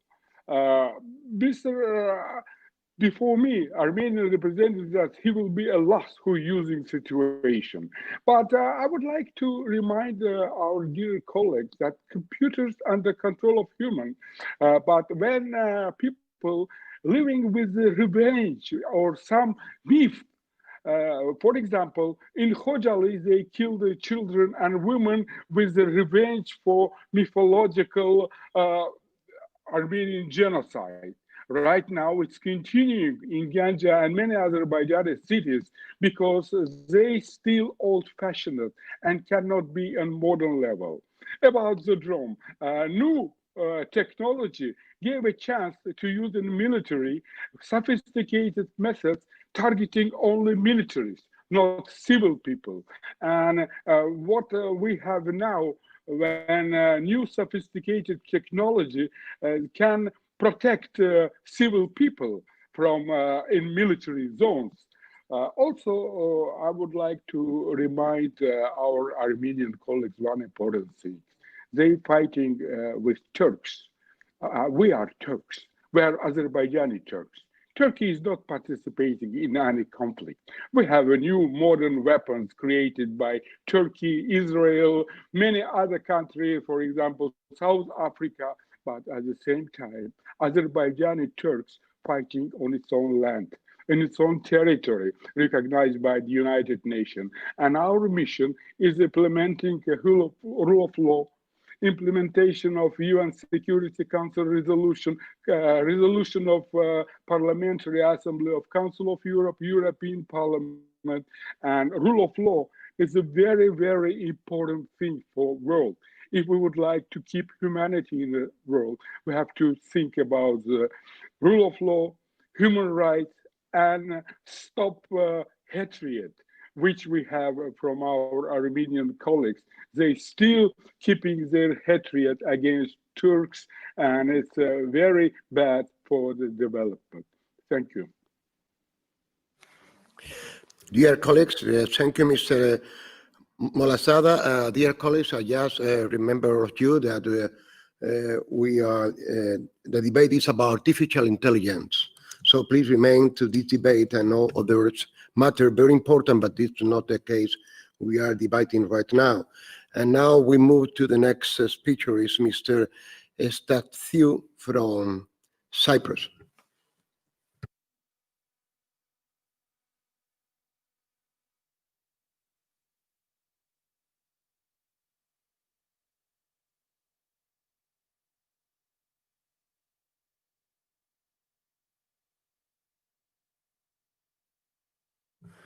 Mr. Stasios, you have the floor.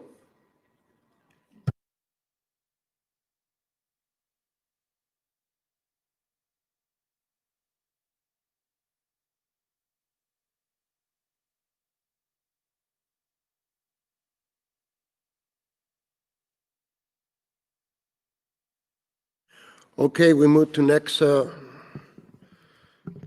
speaker, and then we come back to Mr. Stasios in a few minutes. We move to Mrs. Arpadarai from Azerbaijan. You have the floor.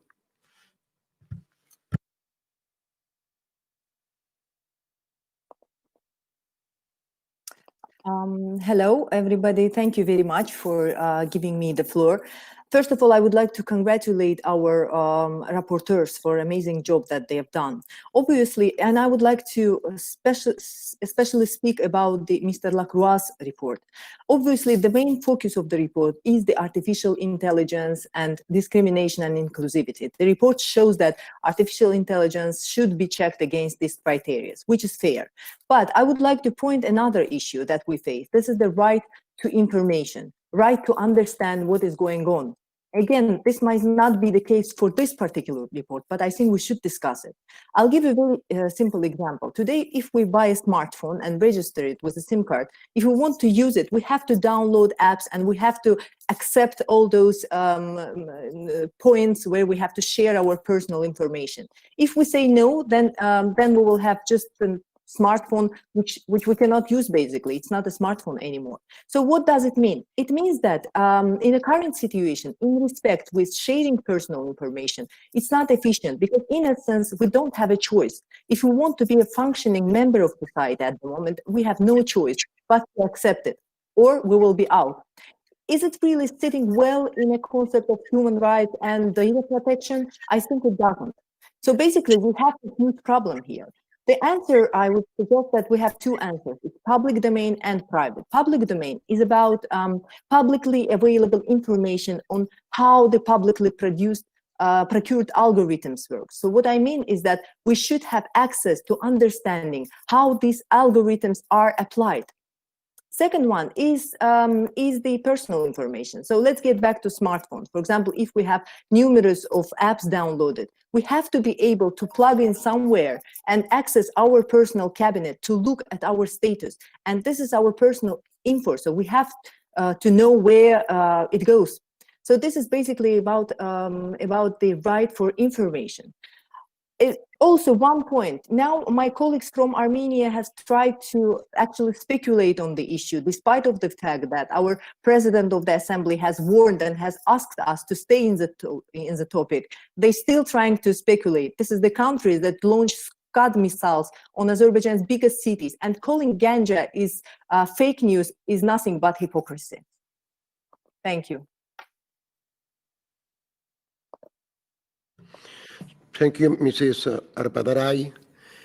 And then we move to Mr. Altunyalci from Turkey. Mr. Altunyalci, you have the floor.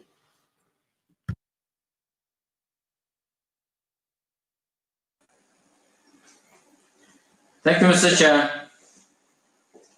Let me thank all three distinguished reporters for their well-studied and excellent report. As distinguished reporters and colleagues have comprehended the AI in many ways that comes in our life with challenges and advantages. Of course, there is no doubt that AI is providing numerous effects that are making our life, if I may say, more easier, manageable, and effective. However, AI is also something that we all human beings do not exactly know how to handle and how to make use of for the benefit of the people yet, with no hindering effects of development of AI. That is why I think international bodies has to work on AI reaching comprehensive and inclusive regulatory framework to be able to give a basic guidance to national parliament to go further in accordance with Mr. Chair. Within this concept, I think it is good to have worked and had reports on different aspects of AI as Council of Europe. Let me also underline that I also expect very good outcome from KAHI that has been established before, especially working on AI on Council of Europe pace. And I thank you all.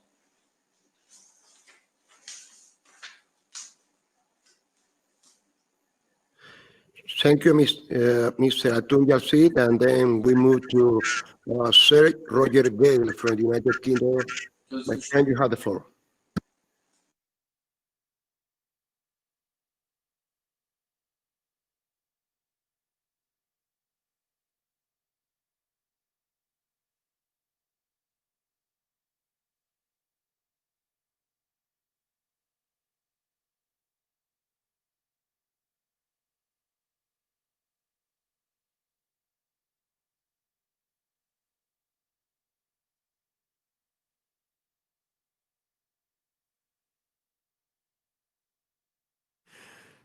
Sir Gale, you have the floor.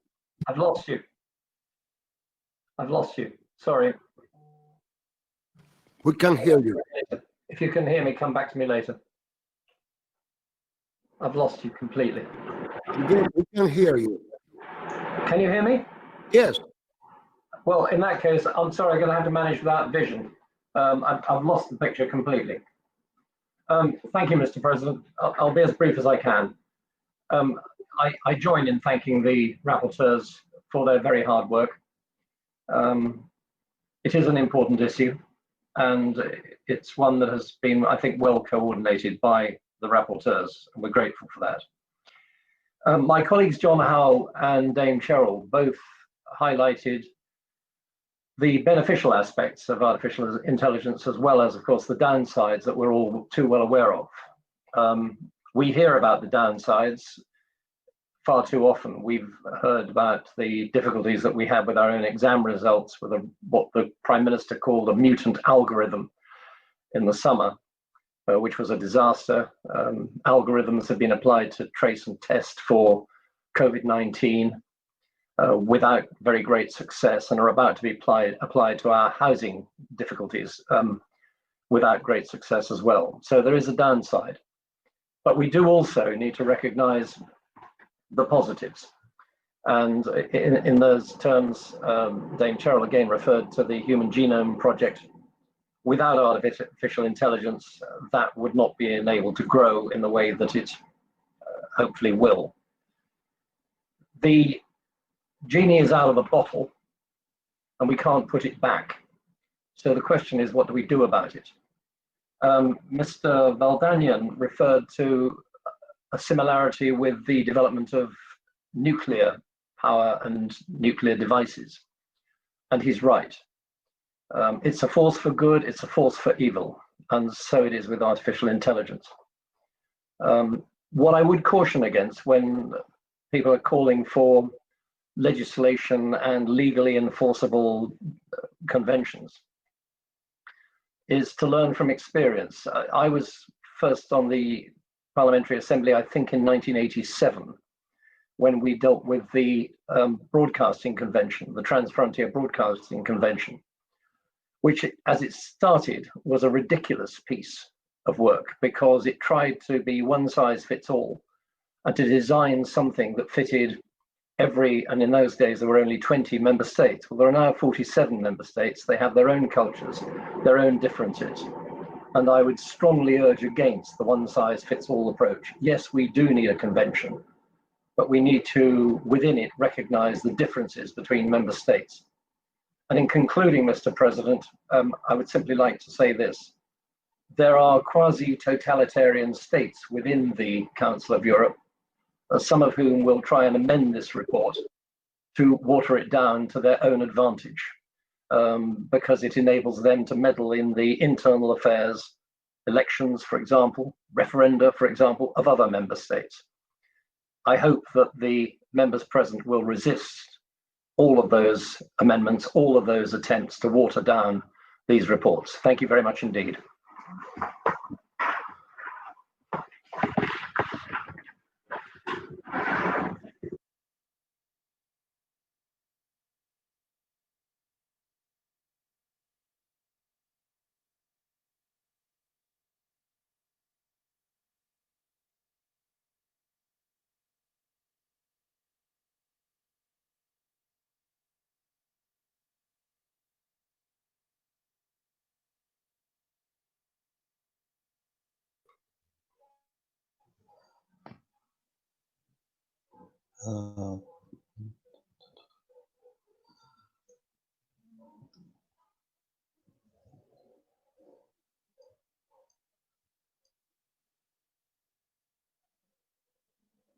Hello, do you hear me?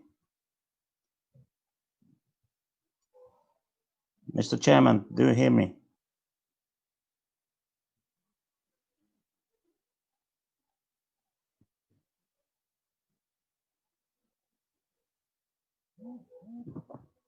Mr. Chairman, I'm not sure. Well, let me.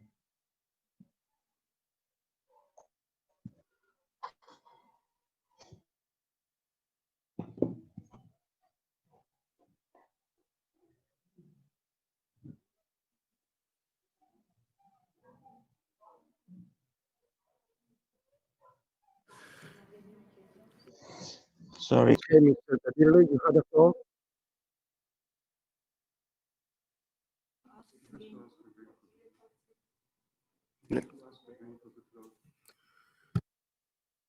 Mr. Kadirli, can you hear me? You have the floor in this moment.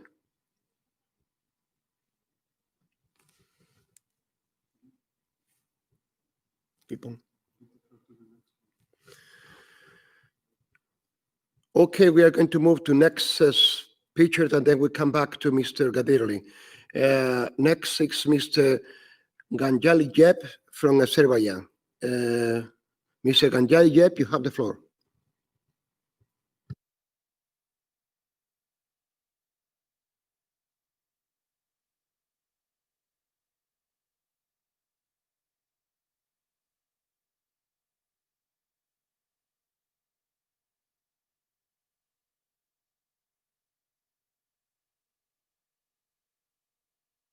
Dear Mr. Chairman, dear colleagues, thank you very much. I would like to join my colleagues and thank the rapporteurs for their excellent job and congratulate them for bringing into our attention this very important topic. Unfortunately, as always, we have seen some deviation from the Armenian delegation, which needs to be answered, of course. First of all, I would like to say that the Republic of Azerbaijan pays very important attention to the development and to the implementation of the artificial intelligence in our country. And even the armed forces of Azerbaijan use art of modern weapons, which means precision weapons targeting in the ongoing, in order to end the ongoing Armenian occupation. Unlike the Republic of Armenia, which indiscriminately shelling and bombarding our civilians, our cities, the armed forces of Azerbaijan use just precision weapons in order to only target military objects and even to save the Armenian civilians, which might be in the zone. Anjali, please, the subject of this debate is intelligence, artificial intelligence. We had to talk about it, please.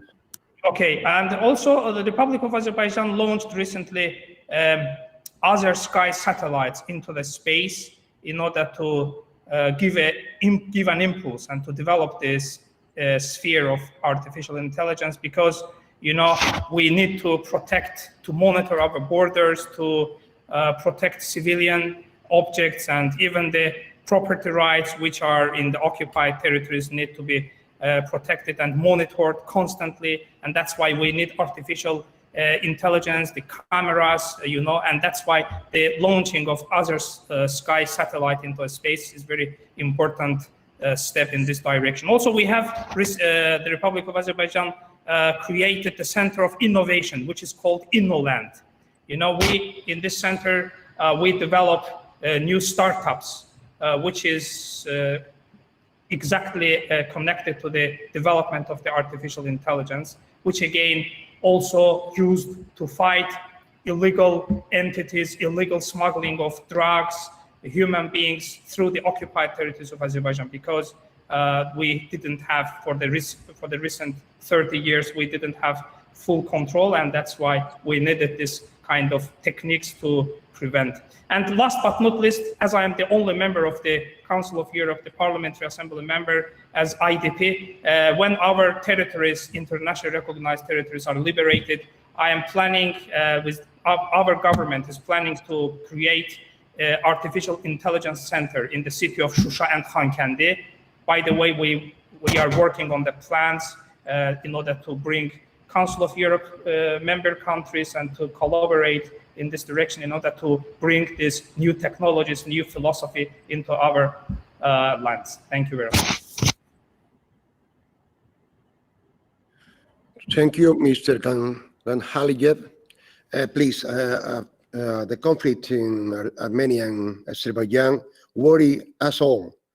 And we want the peaceful solution to be reached, but I'm sorry, this is not the subject of this debate. So please remain to the subject we are debating right now. And I give now the floor to Mr. Gadirli. Mr. Gadirli, you have the floor.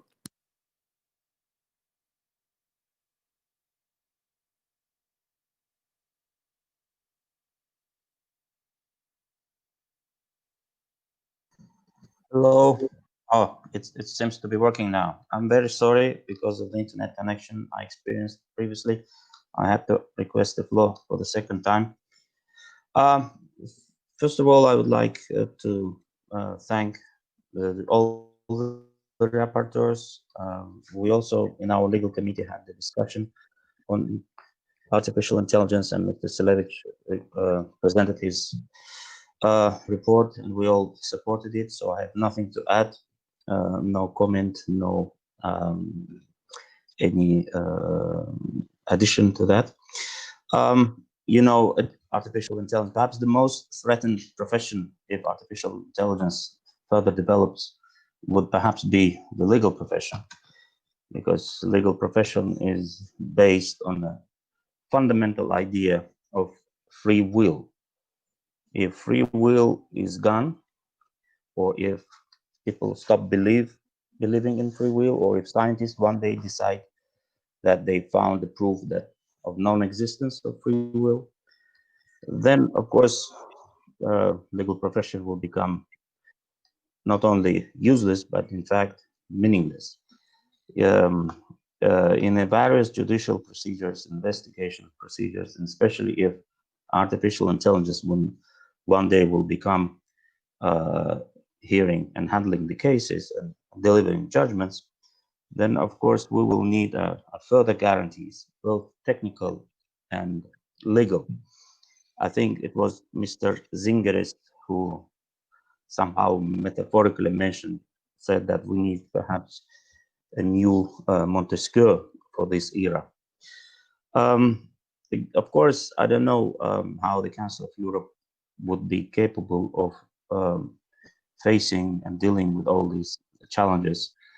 And the further development, of course, most of us are not professionals in the field, and perhaps either our legal committee or the Parliament Assembly should, in my view, organize, if not a debate, but at least a consultation with IT professionals, and to see especially how they can interfere, overlap, or perhaps hinder the legal profession in future. These are important, the raw ideas. As for some of the things that Armenian colleagues mentioned, well, you know, I was in Ganja when Ganja was hit. I was born in Baku, but I can see the Ganja. My hometown, most of my relatives reside there. And I saw that with my own eyes. It was a terrifying picture. So to call it a fake news, I just don't know where it fits into human intelligence, let alone artificial intelligence. Thank you very much.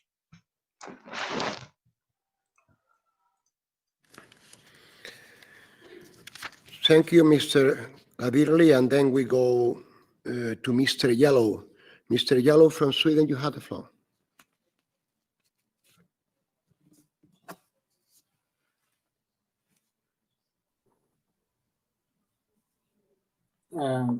Can you hear me?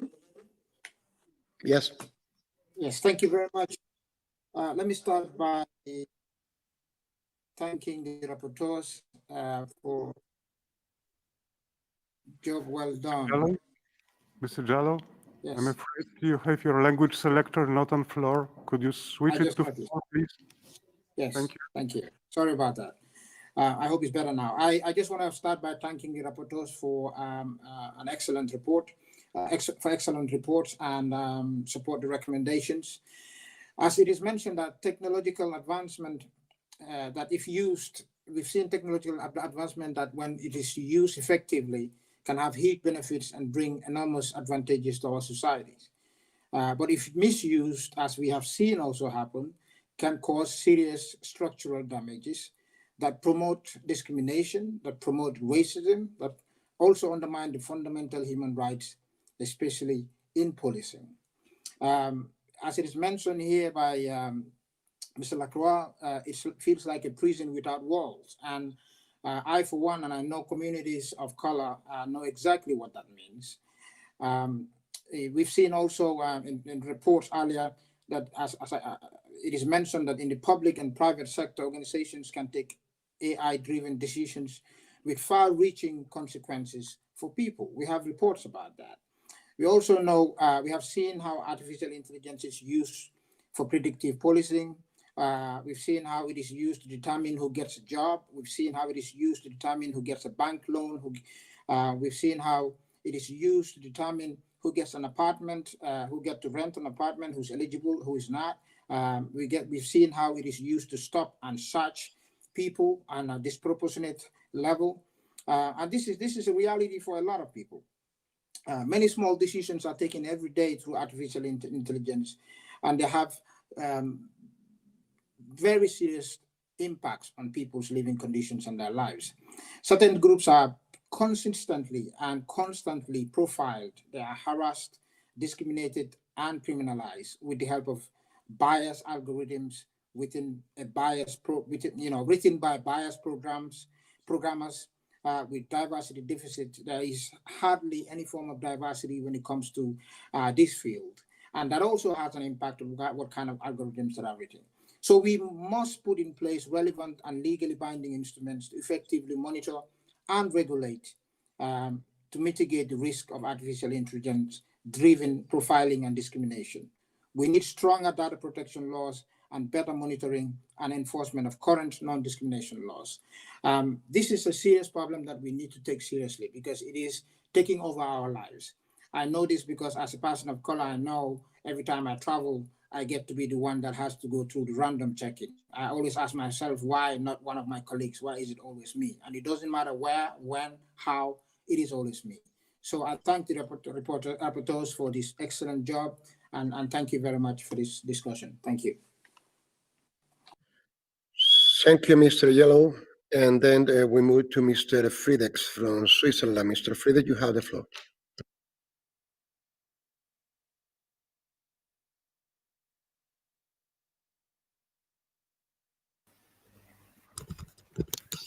Merci, Monsieur le Vice-président.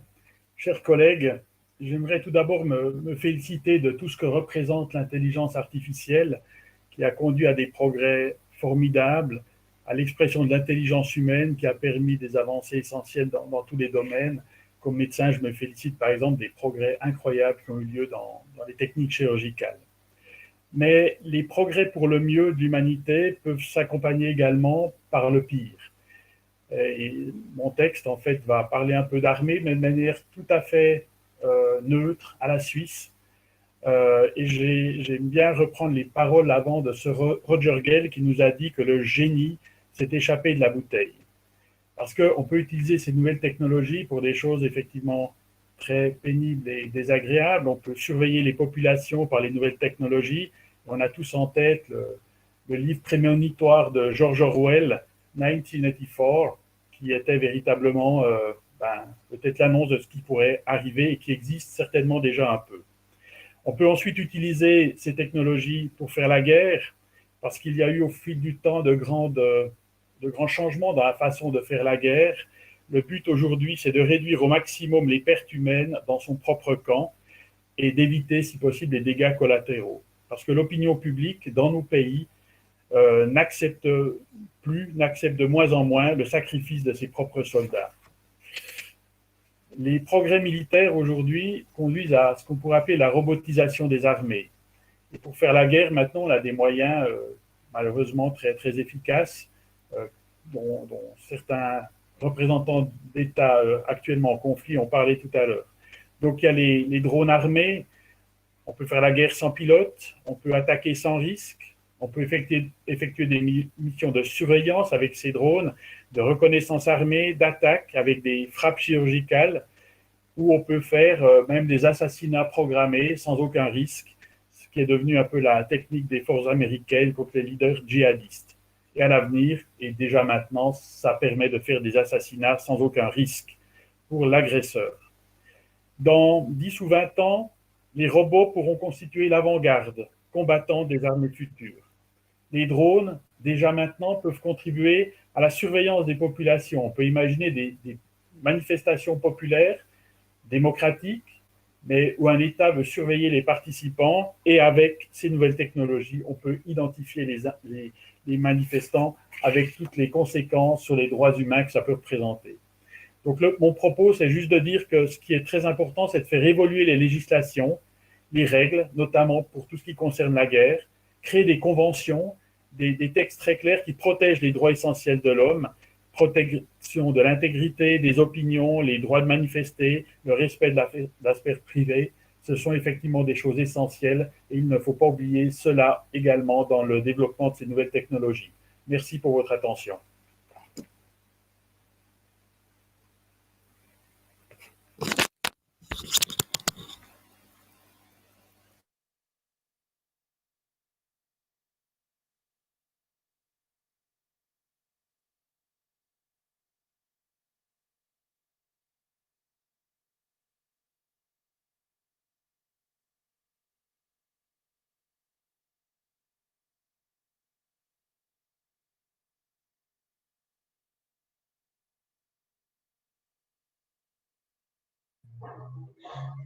Mr. Chairman, I'm sorry for requesting the floor for the second time, but I have a issue on the point of order.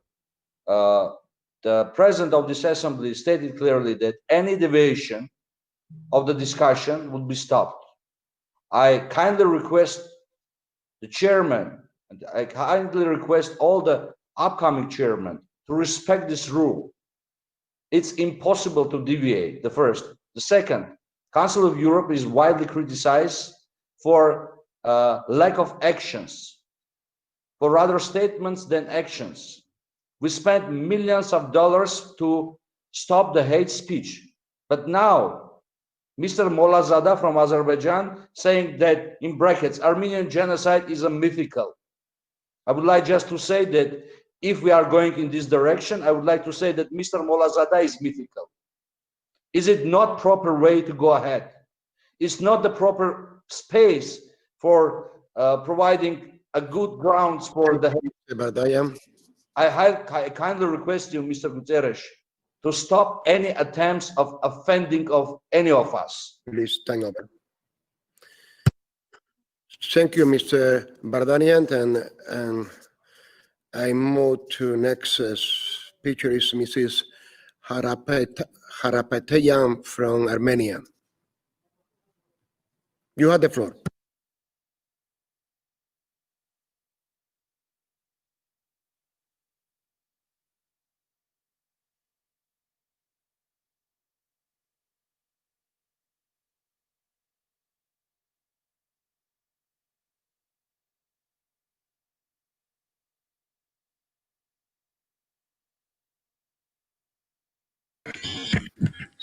Dear Chairman, dear colleagues, first of all, I want to thank the reporter for the work. I know it's a very comprehensive topic and it's a very interesting topic. So the artificial intelligence and human brain is to make people's life easier, is to make humans' life happier. But as one of the colleagues has mentioned, it's not always that all Council of Europe member states, unfortunately, are equally democratic, are equally aimed to do the good thing. And obviously, even this discussion, when in the beginning openly was said not to change the topic of the discussion, we have witnessed lots of hate speech from our Azerbaijani colleague and lots of fake news from our Azerbaijani colleague. And first of all, trying to decline the fact of Armenian genocide of 1915, even Council of Europe has many declarations about that, is a totally unacceptable thing. Second of all, openly speaking about military solution of the conflict where from all the also talking about the target of civilians is not acceptable. I really call our colleagues to stop this, because this platform is for the dialogue. This platform and this kind of discussions are trying to create platforms for possible dialogues. We really had a hot conflict now in the region. And if Mr. Gadirli have been in Ganja, I have been in Stepanakert and Shushi. I saw the church being bombarded. I saw the civilians being targeted from Azerbaijanis. And I think it's unacceptable. And I invite all the Council of Europe members to visit and see what's happening in the region, really. Who is right, who is wrong. It's very hard to judge from there, but you obviously see, even from the speeches, that these people aim to go for a military solution of the conflict, which I think is unacceptable. And for Mr. Ganjaliev, I really sincerely advise him to keep his wishful thinking and dreams inside of himself and not use this platform, so that it's not there and it's unacceptable. And I really call I'm going to quit the floor because we can't keep on, debating. Use this opportunity and call the sides for the peaceful settlement of the conflict, because this is the only acceptable solution. Thank you for your attention.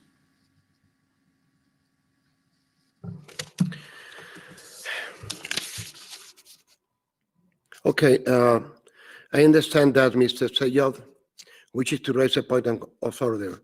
You have the floor for 1 minute, and please just take, our debate into the subject we have in terms of artificial intelligence, please. Thank you, Mr. President. I think everybody are able to see that, unfortunately, our colleagues from Armenia try to mislead from the main topic. And Azerbaijan is try to be constructive in this discussion, try to do its best in order to think about how can we promote this question.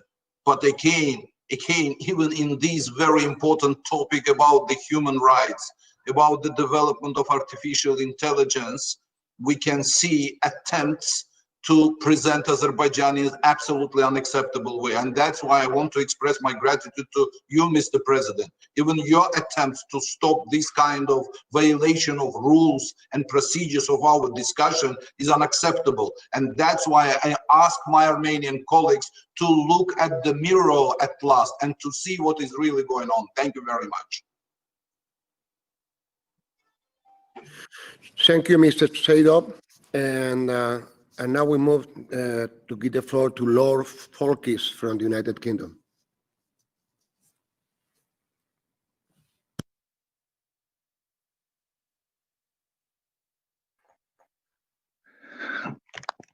Good morning, Antonio. Can you hear me okay? It's an appropriate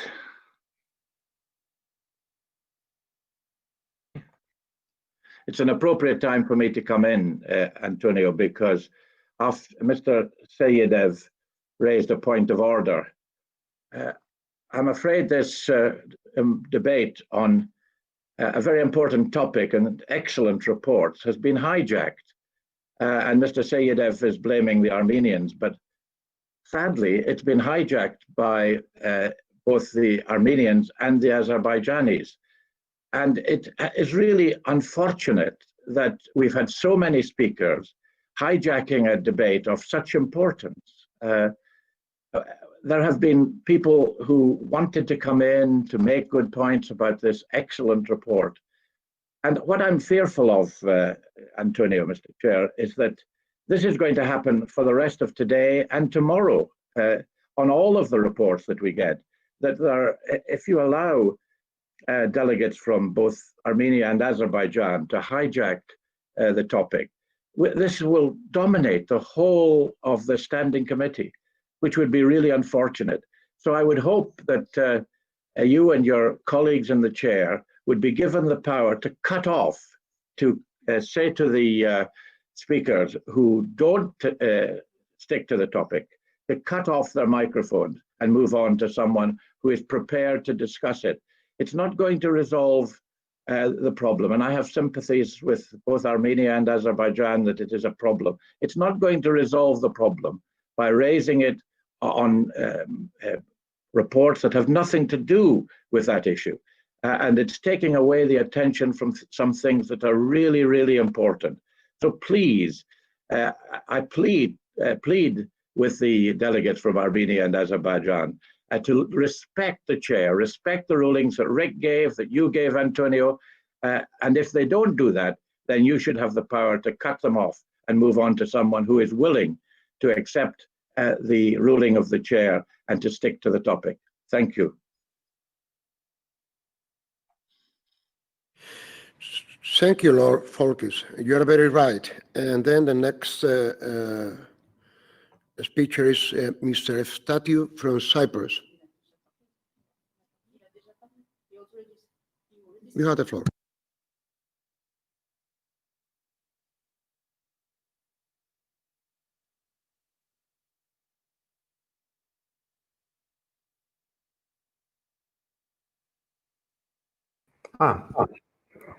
Finally, good afternoon from Cyprus. It's already afternoon here. Can you hear me? Yes? Yes, perfectly. Okay. First of all, I have to admit that I am totally right with Lord Fuchs. These are very serious cases. The rapporteurs have done excellent work.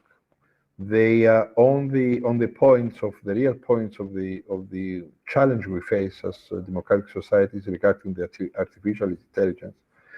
And it seems that the conflict in Nagorno-Karabakh proves that there are times that the parliamentarians we are not serious enough to concentrate on the issues. I'm very sorry.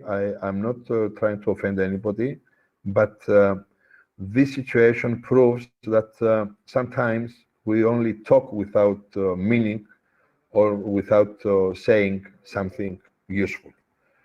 Having said that, I have to say that, of course, artificial intelligence must be and was already conceived as a tool and supplementary to human brain and not to substitute to the human brain or human reactions and actions. That's why we have to regulate the artificial intelligence. After all, artificial intelligence is something which is pre-done, pre-programmed by the one who has a power to control the artificial intelligence.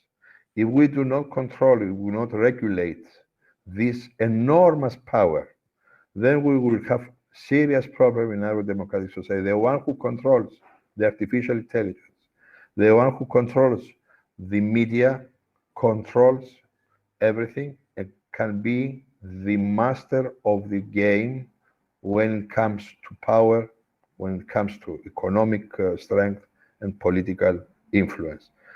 So the main problem, the main challenge is that we have to regulate this enormous power. We cannot allow algorithms either to substitute the human approach in justice, in our day-to-day life, because otherwise we will be nice robots and not human beings. Thank you very much. Thank you, and I understand that Mr. Yellow wishes to raise a point of order. You have the floor for 1 minute, please.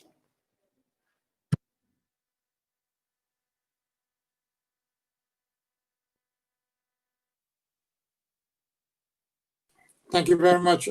Thank you very much, Mr. Chair. I just really, it saddens me to see that the whole discussion debate has been deviated to something else. And I understand the situation in Armenia, Azerbaijan, but my point of order is directly, pointed to my colleagues from Azerbaijan and Armenia. I understand the situation, but please let us focus on the issue at hand. I think when we try to deviate from that issue, from the issue of artificial intelligence, what we're doing, in fact, is that we're showing no respect. It's an absolute disrespect to the three rapporteurs that have spent so much time and energy and resources to be able to put together these amazing reports. Let's show them respect. We are all professionals. We are all adults. We do not in any way, shape, or form minimize the problem that is going on, but we need to show respect. We need to do that. So I'm appealing to all of you. If you are on the list and you want to speak and you know it is not on the issue at hand, please withdraw your name. I think that would be the most respectful and appropriate thing to do. Thank you so much.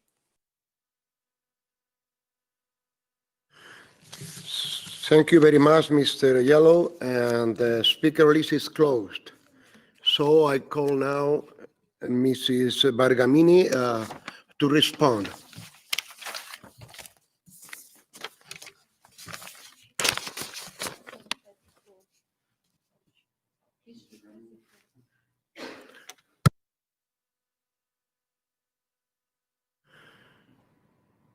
Ms. Bergamini, you have the floor.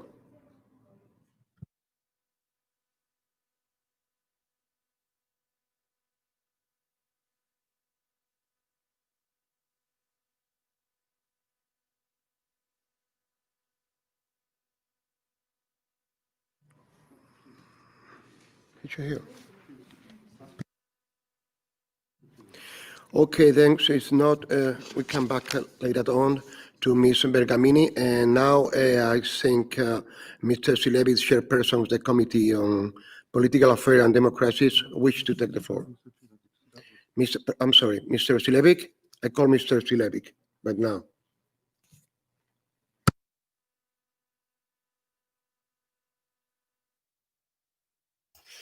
Thank you, President. I'm really grateful to all members who took part in this important debate and who made a lot of interesting comments and remarks. Unfortunately, I can't react all of them, but I would like to make just a few comments of some interventions by the colleagues. In particular, Mrs. Yufireva-Skuratovska was speaking about the moral choice machine.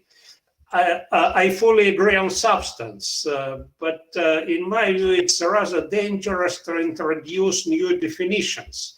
When we deal with completely new area, it's important from the very beginning to agree about terms and notions we use. In my report, I stick more or less to this principle of ethics.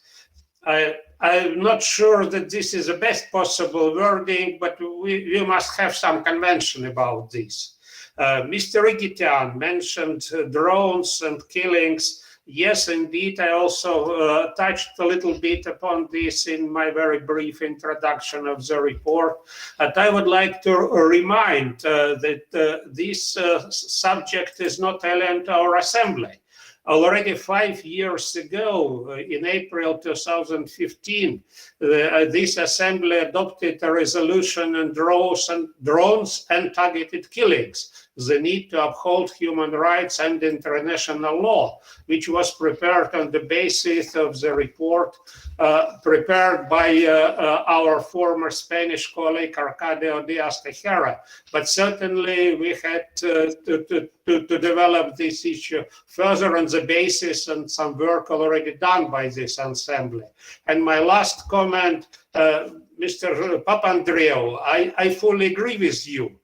But what I can't agree that the artificial intelligence becomes a lawmaker, a new legislator.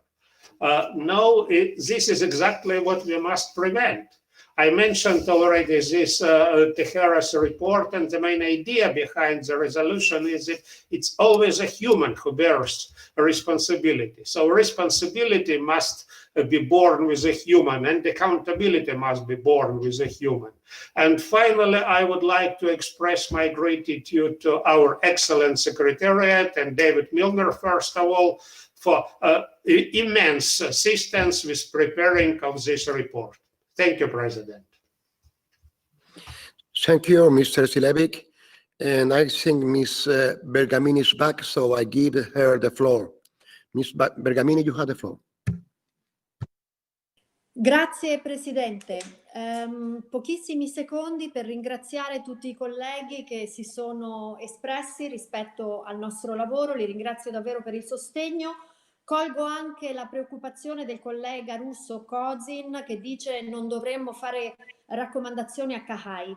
Ecco, io invece penso che l'Assemblea parlamentare del Consiglio d'Europa, che ha la funzione di indirizzo politico del Consiglio d'Europa, debba proprio svolgere pienamente il suo mandato in questo senso, come sempre è accaduto per le più importanti convenzioni approvate dal Consiglio d'Europa.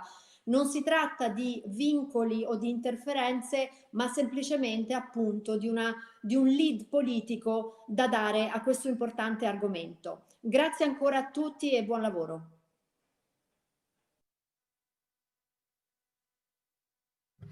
Thank you, Ms. Bergamini. And now the chairperson of the Committee on Political Affairs and Democracy is which to take the floor. And then Cyril Guilin, you have the floor for 3 minutes. Thank you.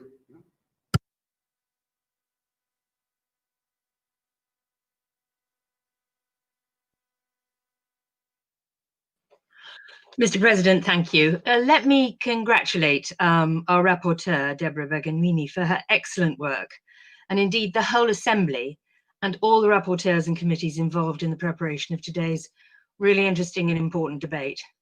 I'm sad to see that it was hijacked to a certain extent, but let us hope we can get this back on track because this is such an important debate. Artificial intelligence is a notion à la mode, as they say. It's been on our tongues for some time now, yet it's still not easy for an average person to clearly see what it's about. And indeed, many people are suspicious of it. I hope that our discussion this morning and also this afternoon with the 7 reports prepared by our colleagues will help better grasp the ways in which this new technology may, and already does, transform human societies and daily lives of individuals. As Mrs. Bergamini said in her presentation, the Committee on Political Affairs and Democracy has focused on the impact of AI on the functioning of democratic institutions and the political behavior of individuals. We initiated this report back in April 2019, following an exchange of views with Jan Clelissen, Director of Information Society at the Council of Europe Secretariat. Thanks to our rapporteur, we have held a series of hearings with a number of high-profile experts, and that was the old times when we were able to meet face to face. Sadly, we have to do it remotely these days. Under the new conditions that are imposed on all of us, Deborah has continued her work with virtual meetings, including with big IT companies, and she was able to complete her work by the end of summer, and she is to be congratulated on that. committee has also had an opportunity to hear virtually the chairperson of the CAHAI, the Intergovernmental Committee on Artificial Intelligence.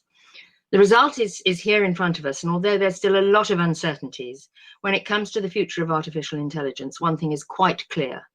We need a new international legal instrument to govern this technology and make sure that it serves for strengthening, not undermining, the basics of democracy. Thus, the main message of our resolution and recommendation is to support the work of our colleagues and governmental experts, which are now working on this in the framework of the CAHAI, and to express our views on what such legal instrument should contain. I recommend Mrs. Bergamini's report to all my colleagues. I support these proposals, and I ask them to vote in favour of this excellent report. Thank you, Chairman. Thank you, Madam Chair. And now I call Mr. Lacroix to respond. Mr. Lacroix, you have the floor.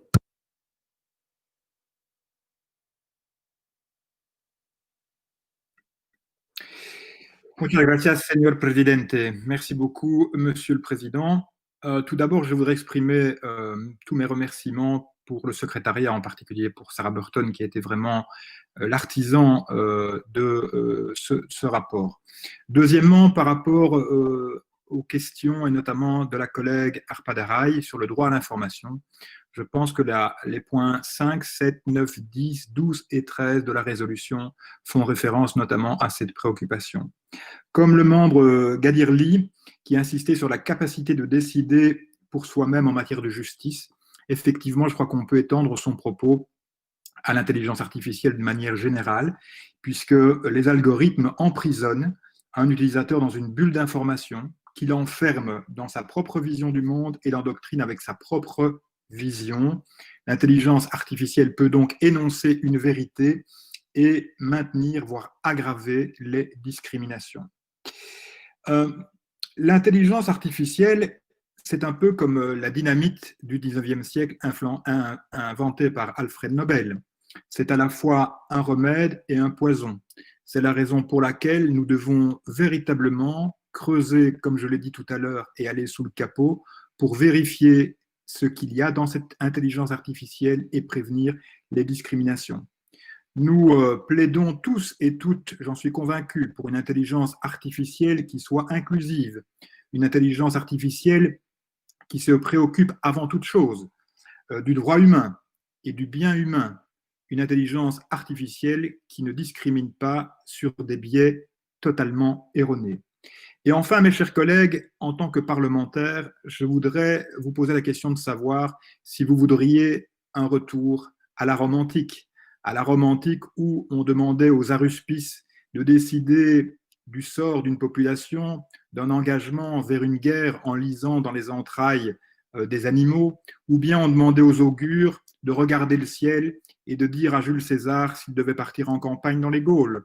Non, nous ne voulons pas revenir à cela. L'intelligence artificielle peut à certains moments être considérée comme un recours aux aruspices et aux augures des temps modernes. J'ai dit. Thank you, Mr. Lacroix. And then I call to the chairperson of the Committee on Equality and Discrimination, Ms. Bayer. You have the floor. Yeah, thank you very much.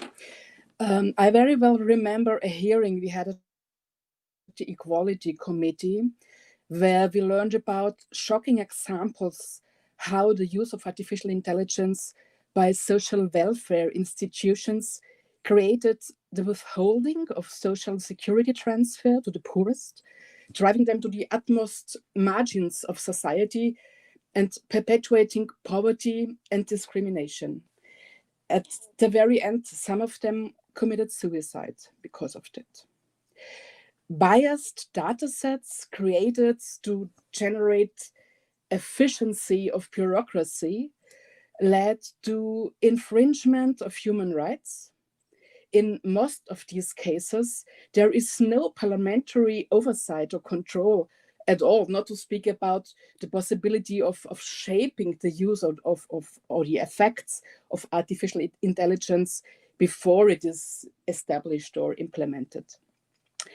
This democracy gap is in my view, most challenging and must not be accepted by us as members of parliament. Parliaments must play an active role in overseeing the use of artificial intelligence-based technology and ensure it is subject to public scrutiny. Victims of artificial intelligence-based discrimination must have easy access to effective remedy, and artificial intelligence should only be used if it's really for the benefit of the many and never for their discrimination. So thanks to all the three rapporteurs for their excellent work, and now it's up to all of us to really implement and work with the recommendations. Thank you a lot. Thank you very much, Ms. Bayer. And then the debate is closed, and we go to vote on the draft resolution and then in the draft recommendations of the Committee on Political Affairs and Democracy. First of all, the Committee on Political Affairs and Democracy has presented a draft resolution contained in document 15150, to which no amendment has been tabled. We will now proceed to vote. To be adopted, a simple majority is required. So, my colleagues, the vote is open.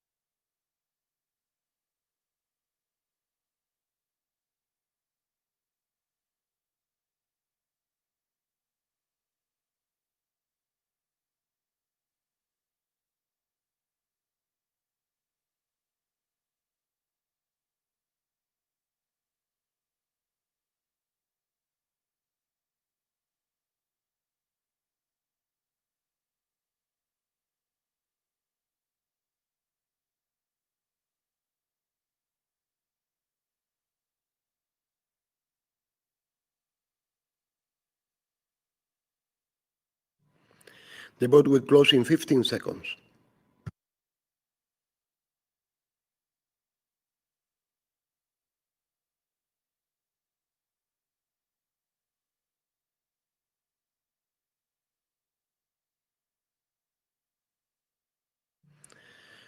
Okay, the vote is closed. I ask for the result to be displayed.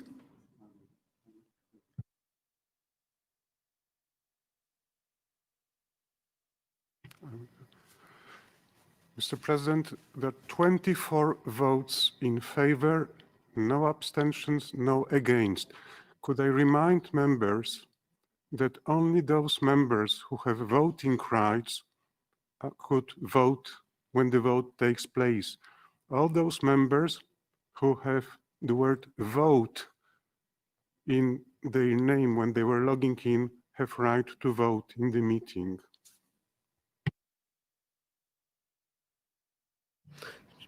Thank you, Mr.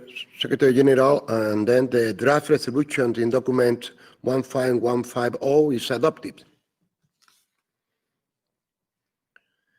And now we vote on the draft recommendation. The Committee on Political Affairs and Democracy has also presented a draft recommendation.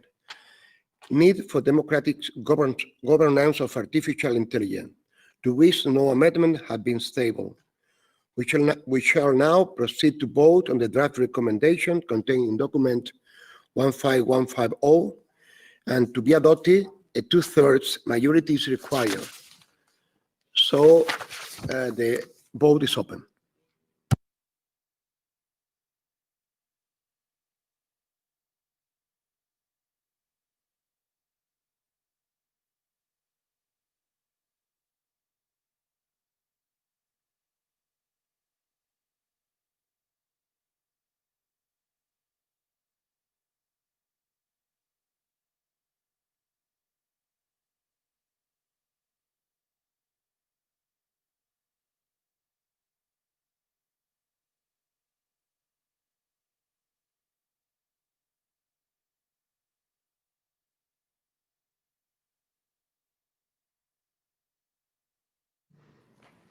The vote is closed.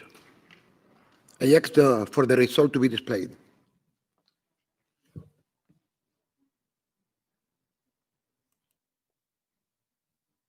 President, there are 26 members who voted in favor, no against, no abstentions.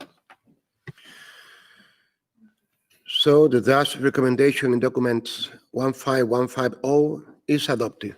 My congratulations to the reporter and the committee. And now we vote on the draft resolutions of the Committee on Legal Affairs and Human Rights. It has presented a draft resolution on justice by algorithms, the role of artificial intelligence in policing and criminal justice systems. Document 15156, to which no amendment had been tabled. We shall now proceed to vote. To be adopted, a simple majority is required. So the vote is open.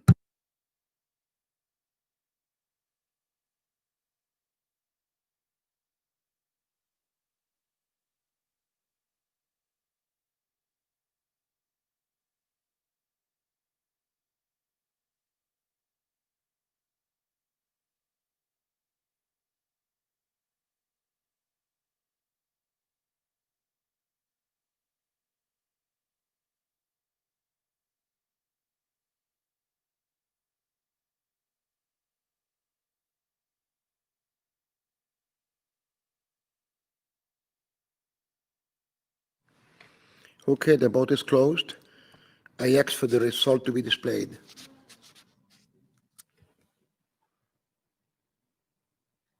Mr. President, there are 28 members who voted in favor, no one against, and no abstentions.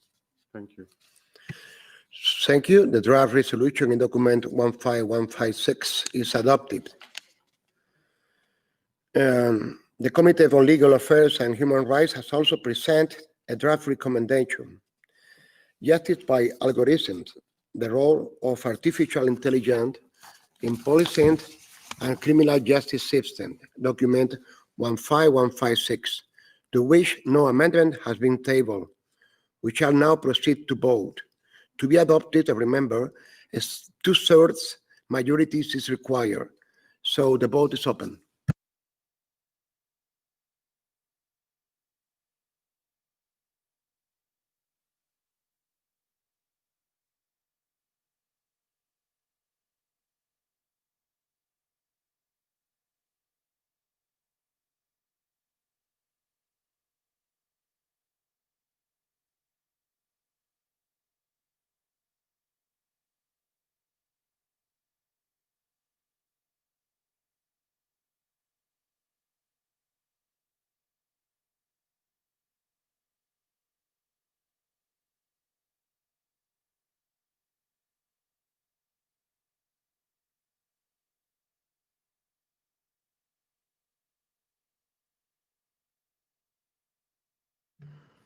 The vote is closed. I ask for the result to be displayed.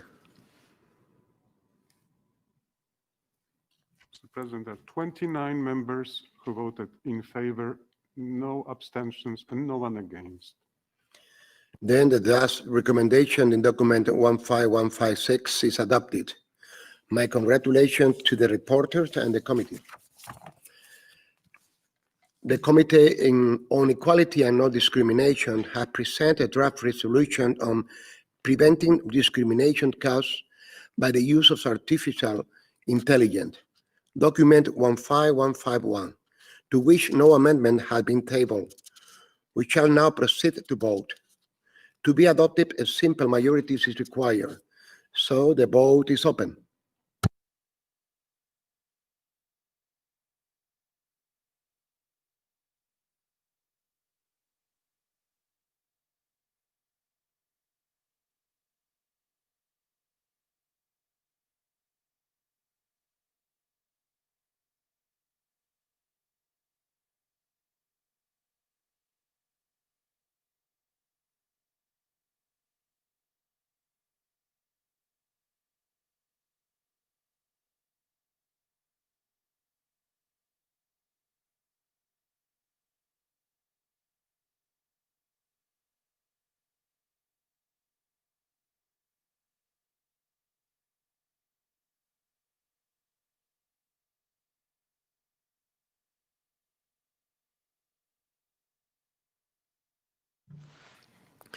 Okay, the vote is closed.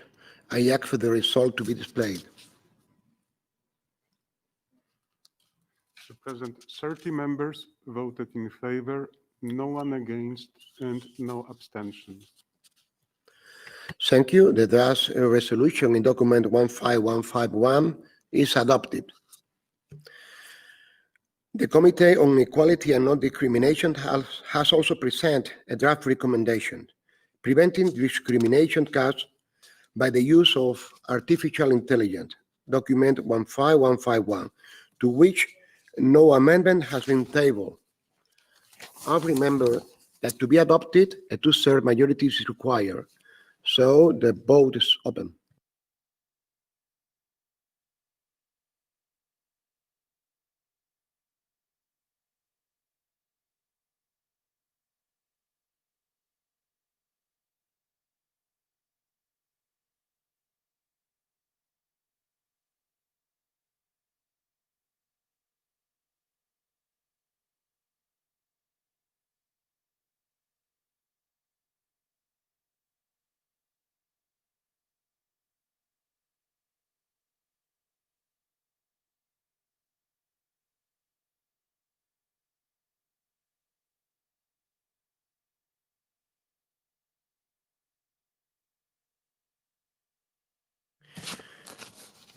The vote is closed, and I ask for the result to be displayed.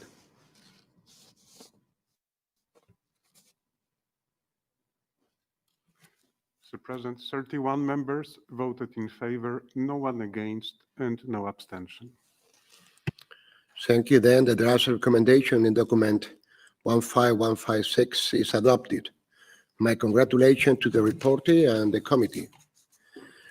And now we come to the last item on our agenda, other business. The item was added on the request of members who wished to speak about the situation in Belarus. So who would like to take the floor in this item?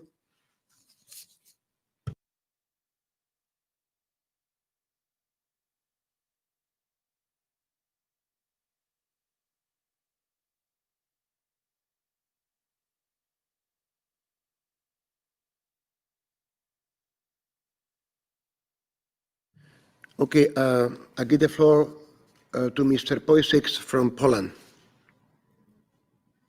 You have the floor. Thank you, Chair. I wish to take the floor for one main reason. Some time ago, we adopted a resolution concerning the misuse of the red notice and of Interpol. I just received the information that Madam Cichanouska,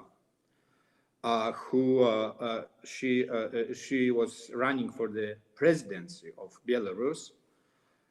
Now there is charges against her, criminal charges, and the Interpol can be involved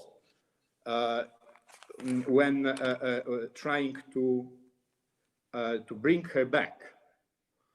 I strongly believe that none of the country will allow such a misuse of the right of the international authorities, and I hope that our organization will do everything to not to let Belarusian authorities to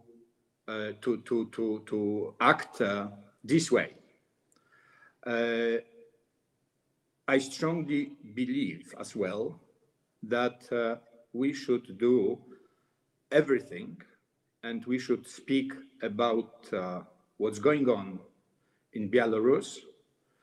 As a Polish citizen, I lived this kind of events in Poland, where in 80s, the communist regime used to enjoy 80 or 90% of the popularity. Of course, that was absolutely not truth. And during the first free elections, the popularity of the ancien regime was 1%. 1%. So we must help the Belarusian people, citizens, to get the possibility of free election and democracy in their country. Thank you.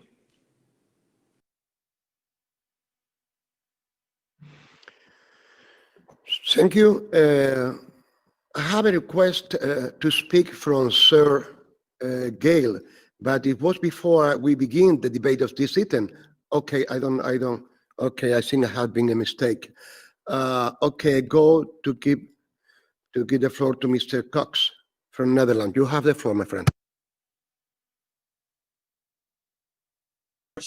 Mr. President, sorry. Let me first begin to say how proud people of Belarus can be on the fact that they are now already for 10 weeks are demonstrating that they want to have their rule of law, their human rights, and their democracy respected by their authorities. And let me also say that the way of the government of Belarus is reacting to these peaceful protests is disgusting. And I think that the whole assembly has already made that clear. We already also decided that we would develop 2 reports on the events in Belarus, and I hope that rapporteurs are speeding up their efforts, because we cannot wait too long to have these reports. And the last remark is that in an earlier meeting, my group also urged that the Council of Europe should offer its best services in order to create a roundtable of a dialogue between the authorities and the opposition, and also to see whether we could send a fact-finding mission to Belarus. I hope that the chair of the Committee of Ministers, who will be with us later in this meeting, will be able to tell us if there is any progress with respect to this request, because although Belarus is not a member state of the Council of Europe, it is in the heart, in the very center of our continent. And I think our Assembly and our Council of Europe should do our utmost to help the brave people of Belarus in their fight for respect of rule of law, human rights, and democracy. Thank you very much, Mr. President.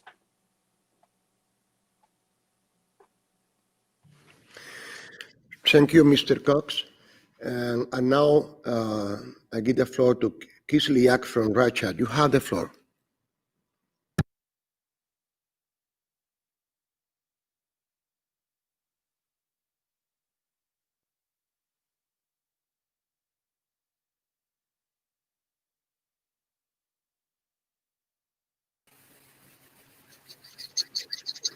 Спасибо, господин председатель.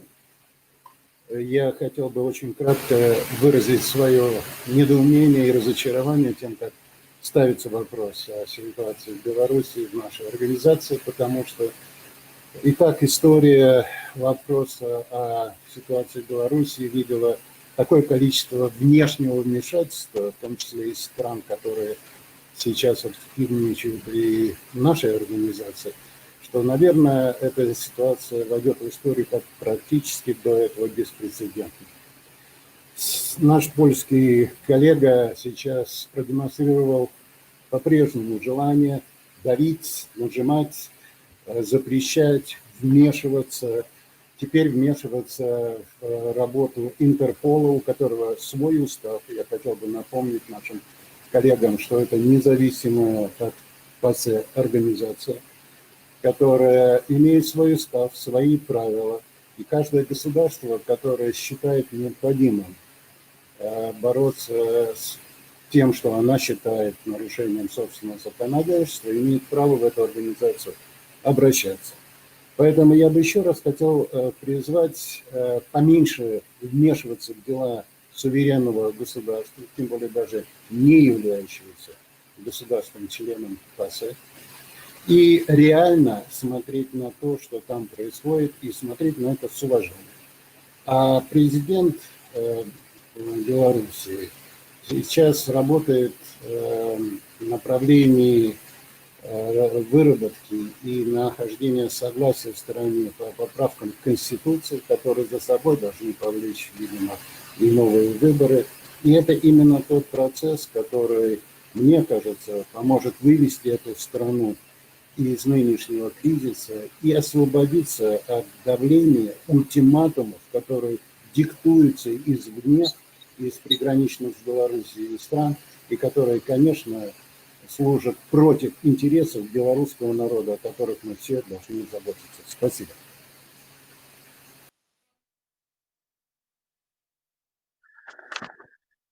Thank you very much. And now we move to Mr. Singaris from Lithuania. You have the floor, Mr. Singaris. Thank you, Mr. Chairman.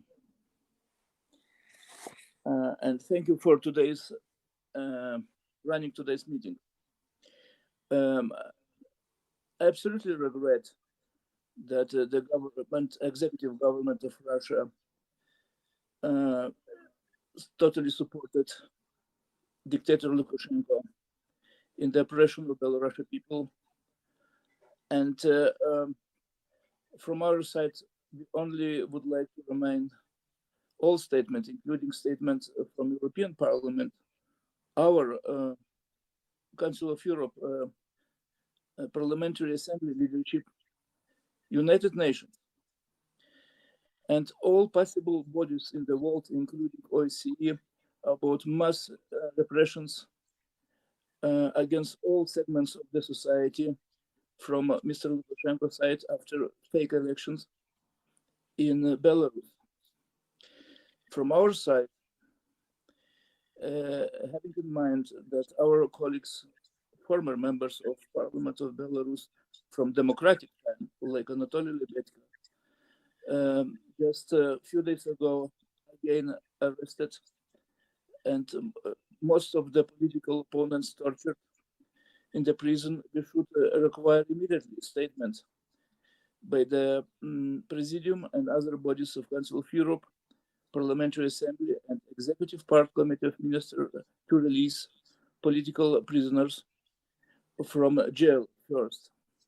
Second, to guarantee rights for people to demonstrate and not to be arrested in mass wise in the streets of all cities of Belarus. Thirdly, we should invite, like it was done in Committee on Legal Affairs just a few weeks ago, a representative of civil society.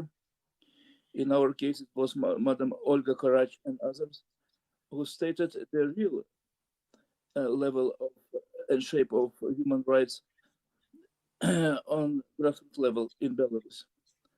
So I would like to encourage our Parliamentary Assembly not only be frozen by COVID-19, but to be active when we have mass violation of human rights and dignity, even especially against women in Belarus,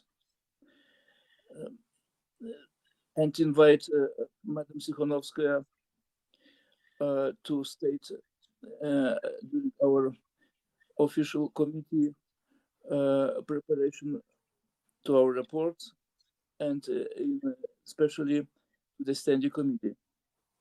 So that's my proposal, and probably proposal from the Balkan delegation. Thank you.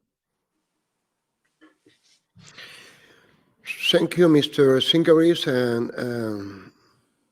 and now Sergei from United Kingdom has the floor. You have the floor, my friend.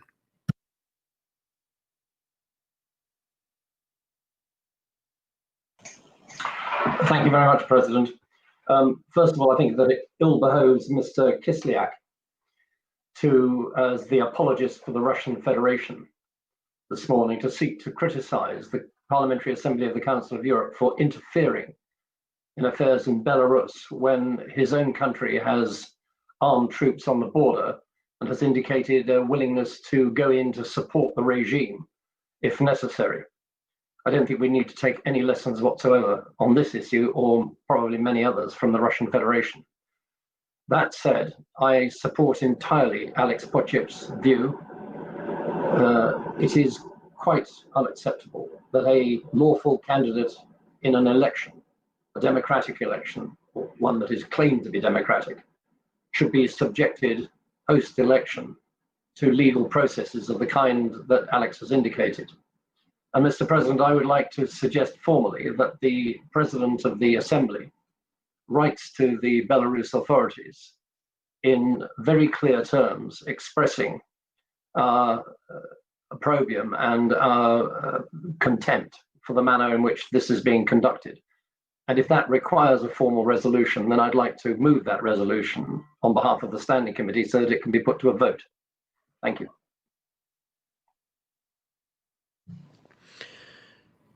Thank you, Sergei. And now I give the floor to Mr. Igiltian from Armenia.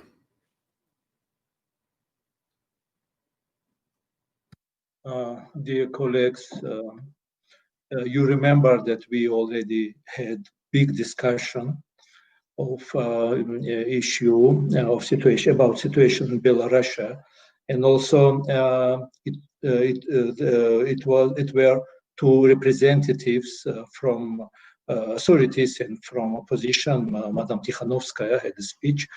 So I would like to remind my colleagues that many colleagues, and first of all, President of Parliamentary Assembly, and me also, and my colleagues, ask representatives of both sides about their willing to have Council of Europe like a platform of dialogue. You know, now dialogue is very important. Of course, we have our rules and our values, but we don't have political interest in Belarus. And I think all sides in Belarus know that Council of Europe is not place of political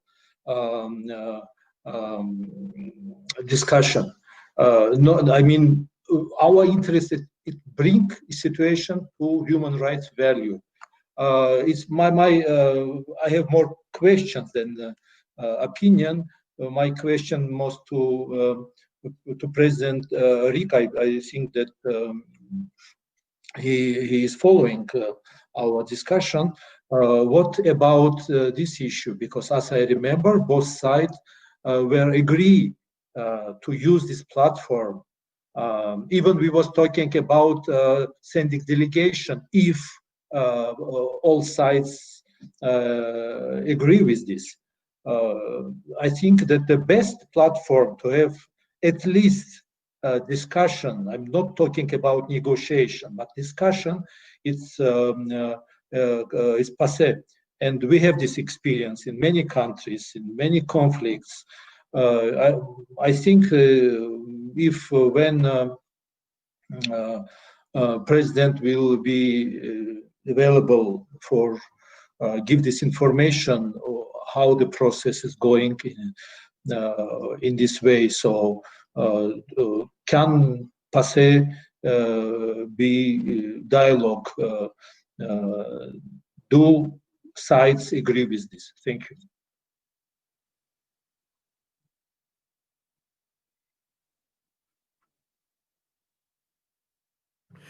Yes, the Secretary General asks for the floor. You have the floor.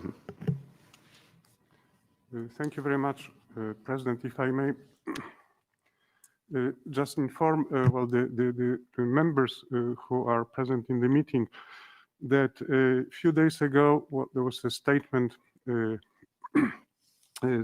which was published by the Foreign Minister of Greece, President of the Assembly, and the Secretary General of the Council of Europe on the situation in Belarus a very clear statement which is available, including also the issue of political prisoners and the call on them to be released immediately. As far as Mr. Gitian's question concerning the possibility of a dialogue in the Council of Europe within the Parliamentary Assembly, please take note that we have, well, as Tini Cox has mentioned, we have 3 reports under preparation, 2 in the Political Affairs Committee and 1 in the Legal Affairs Committee, concerning situation in Belarus, different aspects, if you like, of situation in Belarus. And I believe that within the preparation of this report and debates in the Political and Legal Affairs Committees, representatives of authorities and of the opposition will be invited to sit together and to speak to committee members in such a way that their position, their opinions are included in the preparation of those reports. Thank you, President. Thank you, Mr. Savicki. Is there anyone else who wishes to take the floor? So, I understand the debate is closed. I would like to thank all the participants.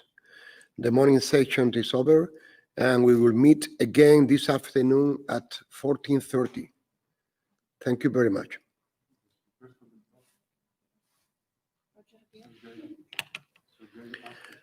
Okay, Mr. Gale, Mr. Gale, you asked for the floor?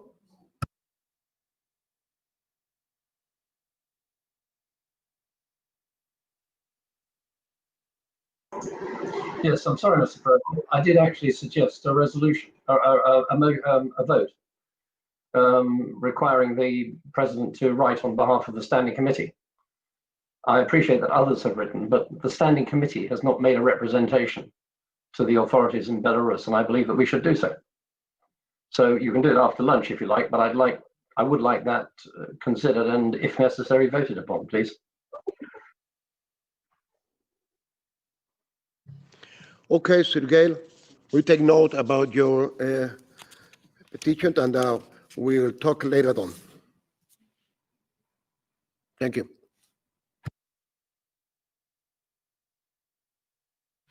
The debate is over. Thank you.